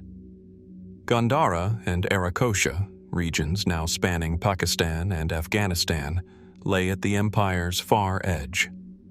Greek accounts tell of traders carrying Persian textiles to India, but Persian records of these eastern provinces, perhaps written in Gandhari Prakrit or Old Persian influenced by local scripts, have not been found. Could they lie in burial mounds beneath the hills of Kandahar, sealed in clay jars that time has not yet revealed? Speculative theories suggest that satraps maintained personal diaries, records of their own careers, praises of local deities, strategic assessments of tribal uprisings that were deliberately hidden or destroyed when new governors arrived. A satrap's downfall often meant exile or death. His papers might have been purged to eliminate evidence of corruption, disloyalty, or failure. In the palace intrigues of Susa and Persepolis, political memory could be a dangerous thing. Some fringe voices propose that sacred Zoroastrian fire temples kept their own annals, lineages of priests who administered rituals on behalf of each satrap. These annals, written on palm leaf manuscripts or inscribed on metal sheets, might still rest in remote mountain shrines, protected by priestly orders, wary of revealing esoteric wisdom. If so, modern researchers must tread carefully, respecting living traditions even as they seek ancient truths. There is evidence that satraps corresponded with each other in Aramaic, then the empire's lingua franca, sharing reports on caravan routes, bandit activity, and regional harvests. Clay bullae bearing seal impressions have been found in the Achaemenid palaces at Susa, rings and signets referencing satrap officials. Yet the clay tags themselves have long crumbled away, leaving only contextual hints that such correspondence was once extensive. And yet, a few tantalizing fragments remain. In the ruins of Bactra, modern Balkh, archaeologists uncovered a sealed ceramic jar filled with papyrus fragments, too fragile to transport, but promising notes on local grain shipments to the central treasury. Similarly, a cache of tablets discovered near Persepolis in the 1930s, written in Neo-Babylonian, outlines temple contributions from the satrapy of Babylonia. But each find is a whisper in a library of silence. We might also consider the oral dimensions of Persian administration. Satraps held court under open-air terraces, addressing local notables in speeches remembered by scribes and travelers. Could some of these orations have been committed to memory through formal training, then recited in public ceremonies? If so, portions of satrapal speeches might still echo in traditional oral epics of Azerbaijan, Kurdistan, or Fars, embodied in ballads unknown to mainstream historians. As the morning sun warms the cracked plaster of Elamite foundations, the air shimmers with the presence of vanished archivists, scribes, and governors. Their records, once vital strands in the tapestry of Achaemenid governance, lie hidden or destroyed. We are left to reconstruct management systems from palace reliefs depicting tribute bearers, from foreign accounts of satrapal insurrections, and from the faint residue of parchment ink on ceramic shards. What if a future excavation uncovers a sealed archive in the rubble of a burnt Persepolitan treasury? What if a drought reveals parchments in the silts of the Karun River? Or what if an oral historian in Shiraz preserves a recitation, an epic of satrapal lineage, passed down by descendants of palace functionaries? Until then, the missing chronicles of early Persian satrapies remain a testament to the fragility of record-keeping and to the enduring allure of mysteries waiting to be rediscovered beneath ancient stones. Even as Achaemenid satraps once dispatched clay-bordered decrees from the palace archives of Susa, Their counterparts on the western Mediterranean shore crafted an empire whose own records would slip into silence. We leave the high deserts and lush Zagros behind and travel west across the sea to a city built on salt pans and cedar groves, Carthage. Before the final flames of 146 BC consumed the Bursa Hill, this Phoenician colony had woven a tapestry of commerce, religion, and power whose earliest threads remain tantalizingly out of reach. At dawn, the ruins of ancient Carthage lie quiet beneath a veil of mist. Grass grows between the foundations of workshops, and twisted pomegranate trees sprout from the rubble of residential courts. Along the shore, rectangular harbors, now silted, form the faint outline of a naval base that once housed 200 ships. Beneath the surface of the Mediterranean, stone breakwaters still cradle hidden channels, where merchant galleys once brought ivory from Timbuktu and silver from Tartessos. Yet, who were the people who first carved civic life into North Africa's landscape? Livy and Appian tell us that Carthage was founded around 814 BC by Queen Dido and her followers fleeing Tyre. They speak of mercenary armies, of treaties with Rome, and of Hannibal's crossing of the Alps. But they wrote centuries later, Roman citizens with little interest in preserving Punic traditions. Their works record the final century in vivid detail, but they preserve almost nothing of Carthage's formative era. Where are the Punic annals? The Carthaginians spoke a Semitic language, inscribing it on stelae and tombs using a variation of the Phoenician alphabet. Rare fragments, funerary epitaphs, and dedicatory inscriptions survive in museums, but no grand library remains. Could scrolls have once lined the temple of Eshmun, the city's healing god? Or volumes of merchant accounts kept in basilicas along the agora? If so, they perished in the city's destruction or were carried off to Rome as trophies. We know that Carthage maintained close ties to its mother city in the Levant and to colonies across the western Mediterranean. Raw materials, tin from Cornwall, cedar from Lebanon, purple dye from Tyre, flowed into its markets. In return, Carthage exported glassware, salted fish, and silverware produced in Punic workshops. Merchants kept meticulous records, the kind that would have filled scrolls thicker than Dido's scroll of exile. Yet none of those ledgers have been found. Was their erasure accidental or intentional? After Scipio Aemilianus captured Carthage, he ordered the city razed and its fields salted, according to some accounts. Temples were sacked, libraries and shrines were looted. Some survivors were sold into slavery, scattered across the empire. In the centuries that followed, Roman farmers plowed the ruins, turning over fragments of pottery and brick. If any Punic archives survived, they were likely burned in vats of oil or trampled under ox carts. Or did a handful escape? Legend speaks of a secret enclave on the Gulf of Tunis, Punic families who fled eastward before the final siege, carrying sacred scrolls and ritual tablets.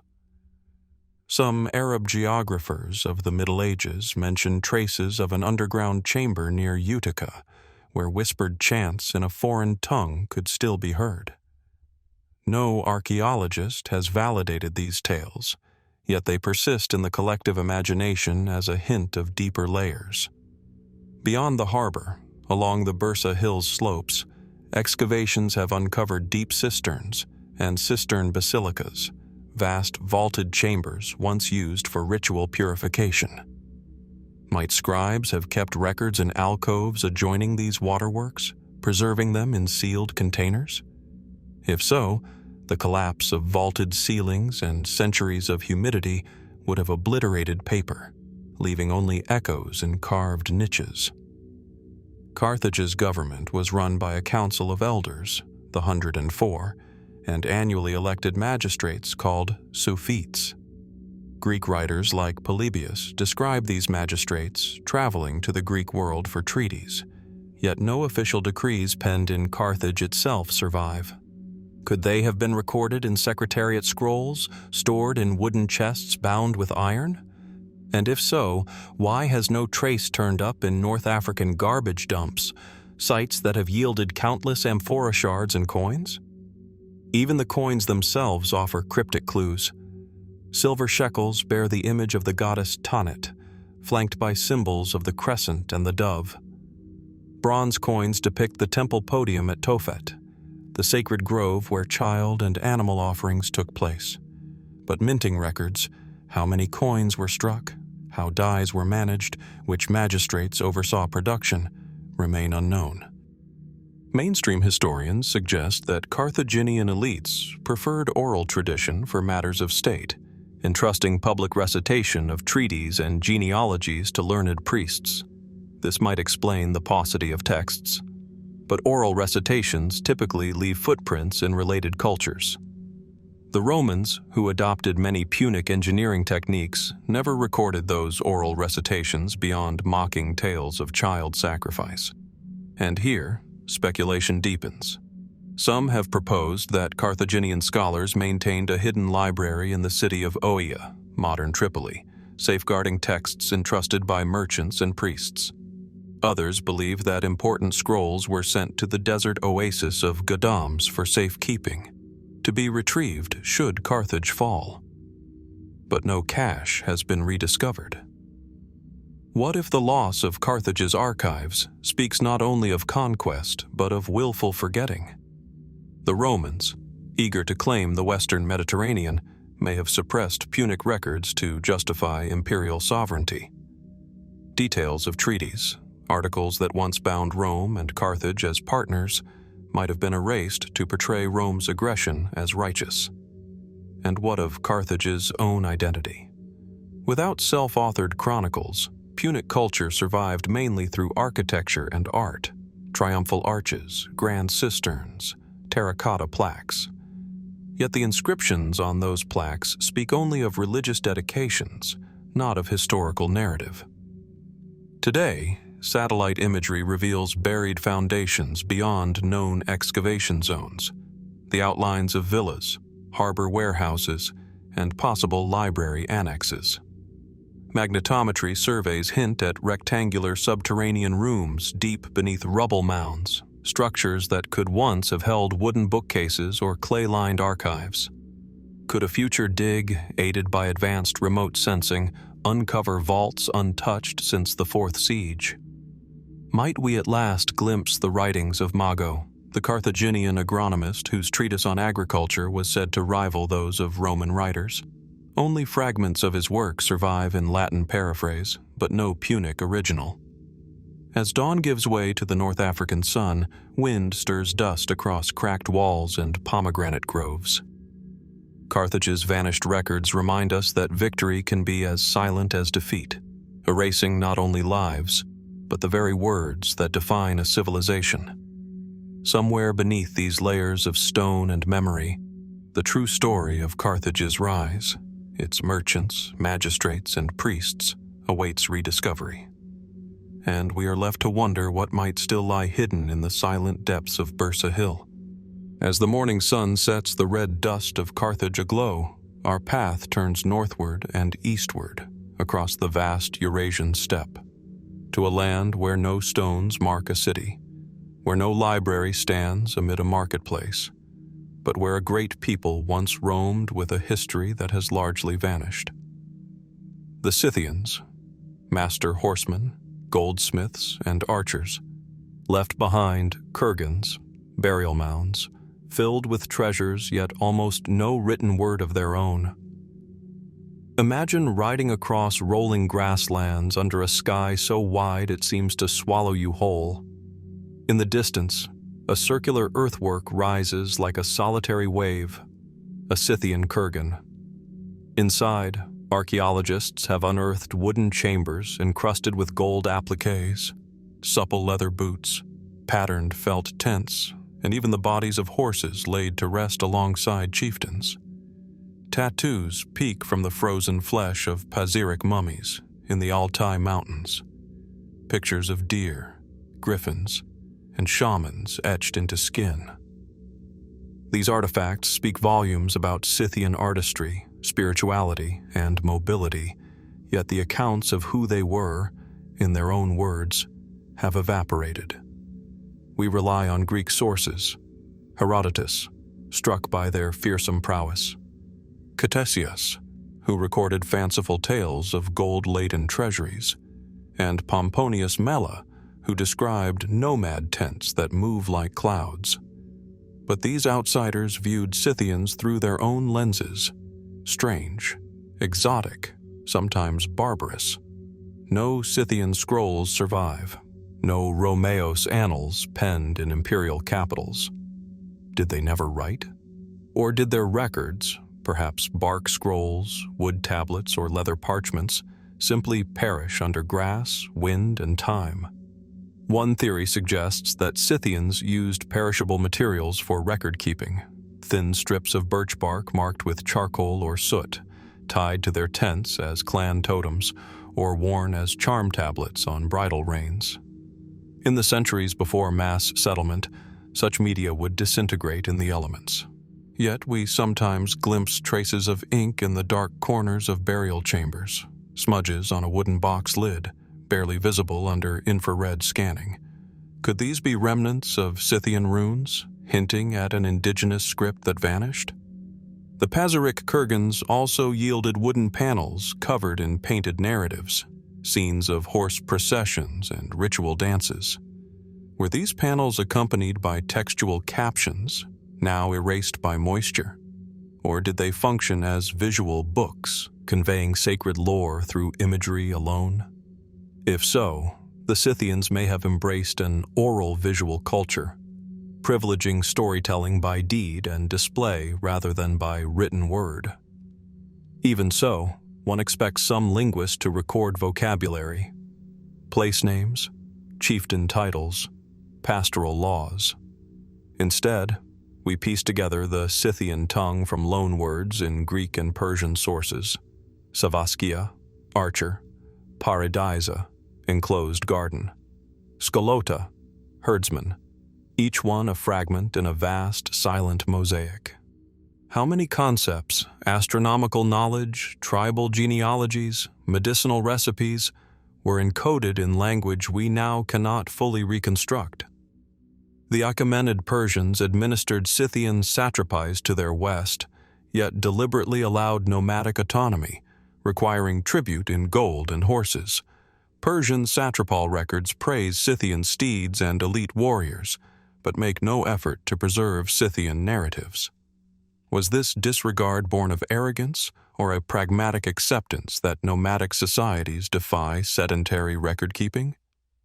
More intriguing are Scythian oral epics.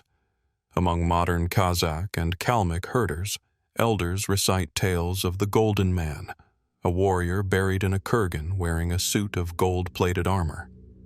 This legend, excavated in 1969 at Beryl in Kazakhstan, reflects living memory of ancestral rites. Yet the songs that once accompanied funeral feasts, ritualized laments, genealogical chants, are now fragmented, recorded only in shorthand by 19th century ethnographers. Could complete song cycles linger in remote communities, awaiting rediscovery? Then there are the so-called Scythian vaults beneath the steppes, elaborate timber structures found within mounds. In some kurgans, preserved by permafrost, organic items survive. Felt bedrolls, wooden chests, even carpets woven with echoes of steppe cosmology. In one chamber, traces of dried pigment suggest murals describing celestial cycles. If Scythians painted star charts on tent walls, mapping migratory routes by constellations, those sky maps have been lost to decay. Yet the precision of their pastoral calendar, timing migrations, rituals, and harvests, implies sophisticated astronomical observation that only a written or semiotic system could fully support. Some fringe theories propose Scythian contact with Mediterranean seafarers, Phoenician traders engraving treaties on amphora labels, or Etruscan scribes sketching Scythian nomad kings in temple frescoes. While these ideas remain unproven, occasional ceramic shards bearing Phoenician graffiti turn up in Crimean kurgans. Could such peripheral notations be the faintest proof of Scythian written exchange? Our greatest source of possible Scythian self-expression may be in the enigmatic tipi poles carved from oak. Vertical stelae, marked by Rowan inlays and animal symbolism, believed to denote tribal boundaries or shamanic dominions. Interpreted as mnemonic devices, they may have encoded ethical codes and origin myths. But without a Rosetta pole, an artifact providing parallel text in a known script, these memorial poles remain tantalizing riddles. In the absence of their own records, we rely upon material culture, the curvature of a bronze mirror, the line of a golden diadem, the stitch pattern of a felt robe. Each object carries silent testimony to Scythian identity. Hybrid Greek-Scythian jewelry suggests bilingual elites. Imported Greek ceramics indicate tastes for Mediterranean wine. Scandinavian-style brooches hint at far-reaching trade. But what did Scythians say about themselves? What did they name the places they roamed? Horse step, sacred spring, eternal grave. Modern archaeogenetics has begun to map Scythian migrations, revealing a tapestry of Eurasian ancestry, but DNA cannot reveal the words of elders, the prayers of shamans, or the genealogical chants recited around ephemeral hearth fires. Perhaps the ultimate missing accounts of Scythian culture lie not in vaults or scrolls, but in the wind itself, in the faintest echo of a horse's neigh at midnight, in the rustle of birch bark in the summer breeze. To recover their history, we must listen not only to fragments of Greek prose, but to the silent landscape they once made whole. And so, as the sun dips below the horizon of the grasslands, the question persists. What stories remain hidden in those empty vastnesses? Stories of a people who left no chroniclers, no librarians, but whose legacy endures in gold, bone, and whispered legend. And as the steppe winds carried the echo of Scythian horse hooves westward, our path turned south across the continent, to the rolling foothills of South Africa's Drakensberg Mountains and the sun-baked plains beyond, where the progenitors of the Zulu nation first carved out a living. Long before Shaka's reign transformed the Zulu into a formidable kingdom in the early 19th century, there was a people known simply by their clan name, Zulu, Heaven, or Sky, whose own story has largely slipped through the cracks of history. Imagine standing at dawn on a gentle slope overlooking a meandering river, its banks lined with millet fields and groves of fever trees. Smoke curls from a cluster of thatch huts, arranged in a loose circle around a central kraal where cattle low softly in the morning mist. This was the heartland of early Zulu chiefdoms in the late 18th century. Small, interconnected polities ruled by local headmen, bound together by language, custom, and lineage, but lacking any formal written chronicles to record their deeds. What guided their understanding of ancestry, of law, of territorial rights, if not scrolls or stone inscriptions? The Zulu relied on oral tradition, praise poems, izibongo, ceremonial chants, and ritual dances that encoded genealogies and epic events. At births and burials, griots, respected elders, recited names of forebears stretching back generations, anchoring each individual in a living chain of memory. Yet these vibrant performances were never committed to paper. They lived only in the voices of a few, vulnerable to interruption. Then, in the early 19th century, Shaka emerged, a charismatic war leader who, according to accounts by European missionaries and colonial officials, reshaped Zulu society through military innovation and centralization. But by the time these external observers began to write, much of the Zulu's earlier history was already fading. The tales of Dlamini, son of Zulu Kamalandela, who first settled these lands around 1700, survive only in the fragmented oral fragments recorded decades later. Why do we know so little of the Zulu before Shaka's rise? Some suggest that small-scale chiefdoms, focused on pastoralism and shifting millet gardens, had little incentive to develop written records. Their mobility, essential for managing grazing lands and avoiding conflict, discouraged the construction of permanent archives. Yet many neighboring societies, Swazi, Xhosa, Tswana, eventually produced colonial-era text collections, preserving their customs. Why did early Zulu record keepers disappear so thoroughly? Could their records once have existed in perishable media? Bark cloth, ostrich eggshells, or wooden tablets, now lost to termite and rot? Or were sacred incantations and political covenants encoded only in the ephemeral patterns of beadwork and the gestures of ritual dances? Missionary diaries from the 1830s offer tantalizing hints. At mission stations like Kwamondi and Port Natal, European clerics noted Zulu visitors bringing bundles of papers, possibly letters from rival chiefs or land agreements penned on English-style stationery. These documents rarely remained in Zulu hands. Most were confiscated, burned, or dismissed as invalid under colonial law. What political correspondence and royal decrees might have vanished in those fires, leaving gaps in the Zulu archival record? Further intrigue arises from the rock art scattered across the Drakensberg escarpment. In deep caverns, images depict horned figures and mounted warriors wielding assegais. Traditionally attributed to San artists, some panels exhibit motifs, spiral shields, feathered headdresses, double-horned cattle that resemble later Zulu regalia. Were these artworks early visual chronicles of Proto-Zulu clans? Or do they signal cultural exchange between pastoralists and hunter-gatherers, a blending of traditions now lost to time? We also glimpse vestiges of early Zulu governance in archaeological traces. Stone-lined cattle enclosures and terraced gardens unearthed near KwaZulu-Natal's interior hint at communal management of herds and crops, practices requiring negotiated rules adjudicated by local councils of elders. Yet no written codes survive.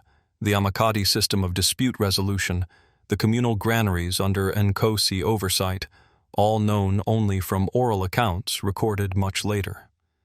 Then there is the matter of Zulu sacred sites, shrines at river fords, groves of wild plum trees, and hilltop boulders scarred by libation offerings. Oral tradition holds that each shrine marked a boundary of Noma, ancestral land. Offerings of beer and millet were left in stone mortars embedded in boulders. Did these shrines once carry inscriptions, petroglyphs submerged under centuries of overgrowth? Or were the stone mortars themselves the only pages of territorial claims?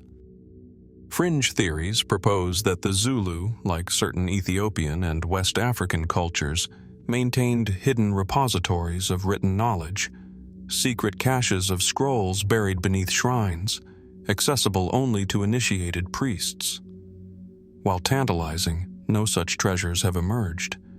Yet the absence of evidence does not preclude possibility, especially in landscapes where colonial settlement and modern agriculture have disturbed ancient sites.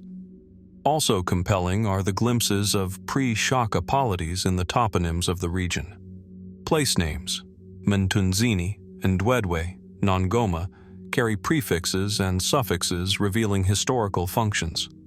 Place of waters, place of the buffalo, place of round huts. Linguists trace these to Proto-Nguni roots, suggesting that the Zulu language crystallized here earlier than the documented founding of the Zulu nation. If so, the region's earliest socio-political landscape, mapped in oral mnemonic devices, awaits fuller reconstruction.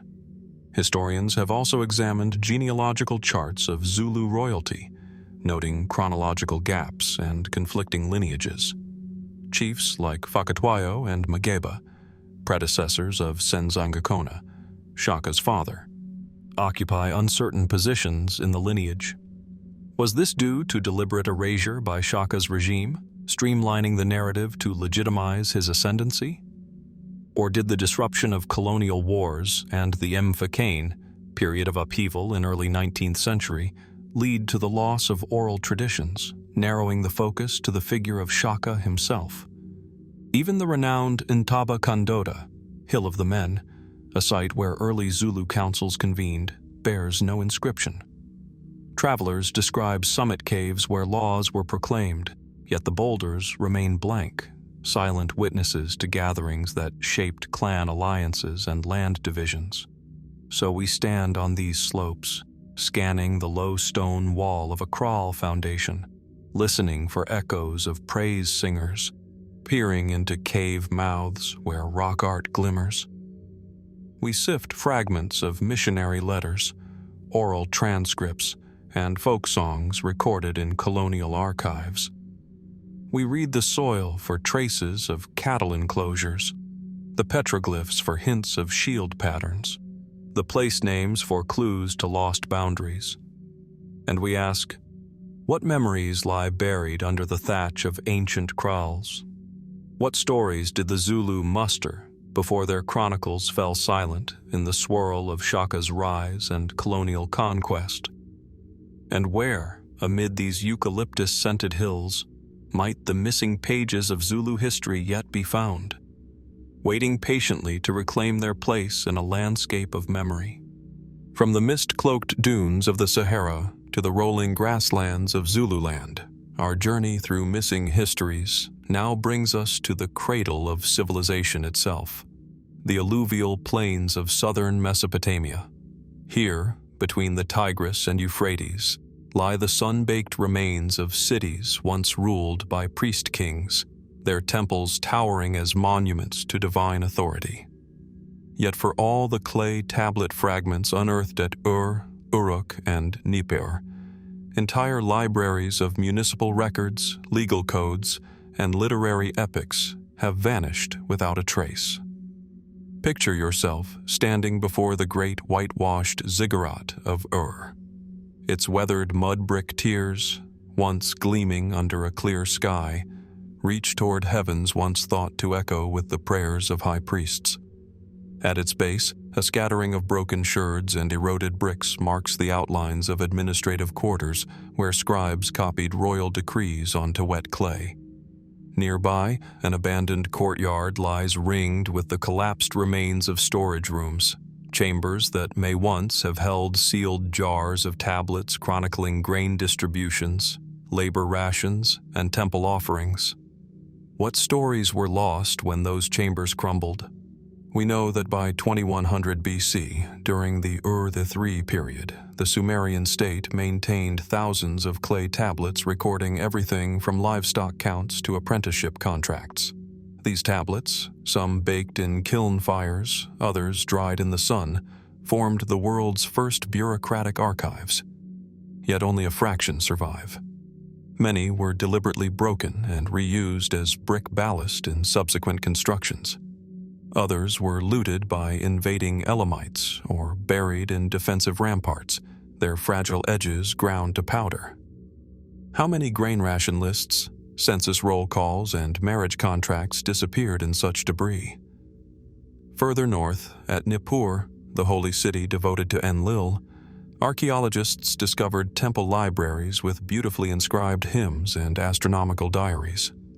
These served as reference works for generations of astrologer priests who charted the movements of Jupiter and Saturn. But layers of flood-deposited silt and centuries of Ottoman-era brickmakers repurposed the sun-dried tablets for kiln linings. Modern excavation can only glimpse the uppermost few layers of these archives, leaving the deeper stacks lost forever. Could texts detailing Sumerian cosmology, the Enuma Elish creation epic, or early versions of the Gilgamesh saga remain out of reach, buried beneath rubble we have yet to uncover? In Uruk, where Gilgamesh himself was once worshipped, the great Eanna precinct held administrative offices filled with tablets noting trade with the Indus Valley and shipments of cedar from Lebanon. Traders from beyond the Persian Gulf may have delivered exotic shells in exchange for barley. Yet the precise details of those exchanges vanish in the haze of millennia. Scholars reconstruct them from scattered references in later Old Babylonian copies, but the original Uruk accounts, tallies scrawled in Sumerian pictographs, are gone. Why did the Sumerians, pioneers of writing, not preserve their own chronicles more robustly? Mainstream historians point to the relentless cycles of urban abandonment and rebuilding that characterized southern Mesopotamia. Each new dynasty leveled city walls and reused building materials, often crushing underlying archives. Earthquakes, salinization of soils, and changing river courses further inundated low-lying settlements. In a landscape defined by impermanence, written records in clay might have seemed expendable. But might there have been efforts to protect them? Ancient letters mention sanctuaries at Eridu and Bad Tibira, rumored to contain secret caches of royal annals. Temple scribes spoke of vaults sealed with cylinder seals, accessible only by high priests during sacred festivals. Could these vaults survive beneath layers of debris, latent time capsules awaiting rediscovery? In the 19th century, the German Assyriologist Hermann Hilprecht speculated about a library of the palaces at Late Ur nursery sites, whose heavily baked tablets might still lie in stone-lined basements, too deep for early excavations to reach. More recently, ground-penetrating radar surveys at Tello, ancient Girsu, have hinted at subsurface cavities that align with the dimensions of administrative halls. If those voids once housed sealed jar cases of tablets, they might yet yield entire folders of unpublished records. What might we learn if an intact cache emerged? Contracts detailing the lives of ordinary laborers, petitions from farmers protesting temple taxes, or diaries of scribes chronicling daily life. Beyond speculative caches, the fate of Sumerian literature itself remains clouded. We possess 12 tablets of the Lament for Ur, mourning the city's fall, but references in later texts suggest there were dozens more, laments for Kish, Eridu, and Umma, composed by temple poets. Similarly, we have partial Sumerian school exercises in wax-coated boards that might have taught multiple genres of writing. Were these part of a broader curriculum, including historical textbooks now lost? Fringe theories even propose that some Sumerian knowledge may have traveled west, encoded in Phoenician trading communities, and influenced early Levantine myths. Traces of Sumerian deities appear in Ugaritic texts, hinting at cross-cultural exchange. If so, the missing Sumerian accounts could reside as fragments in foreign libraries, misidentified as local compositions. Why then do we not find more translations of Sumerian loanwords in Bronze Age archives from Ras Shamra or Byblos? Have those parallels simply not been recognized? Despite centuries of excavation, new Sumerian tablets continue to surface at Pocho Redondo Karnak, at Diyala river sites, and even in modern drainage trenches outside ancient city walls. Each discovery adds nuance, but also underscores what is missing. We unearth temple hymnals, but not the political decrees they supported. We find horticultural manuals, but lack the genealogical lists of landowners who used them. And so we return to the ziggurat's base, dust drifting over eroded brick footings. In the moistened grooves of ancient steps, we can almost hear the scratch of reed styluses across wet clay. We glimpse a world defined by records, contracts, ledgers, prophecies, now vanished beneath centuries of reconstruction and neglect. What chronicles, what detailed city-state diaries were sunk into the ground by builders who prized clay bricks above writing? What private letters, pleas to kings, appeals to judges, lay jumbled under foundation fill? As the sun climbs higher, and the wind sweeps papyrus-thick sheaths of sand across old foundations, one question remains. What hidden archives of Sumer's great cities still slumber out of sight, and what will they reveal about the world's first literate civilization when they finally see the light of day?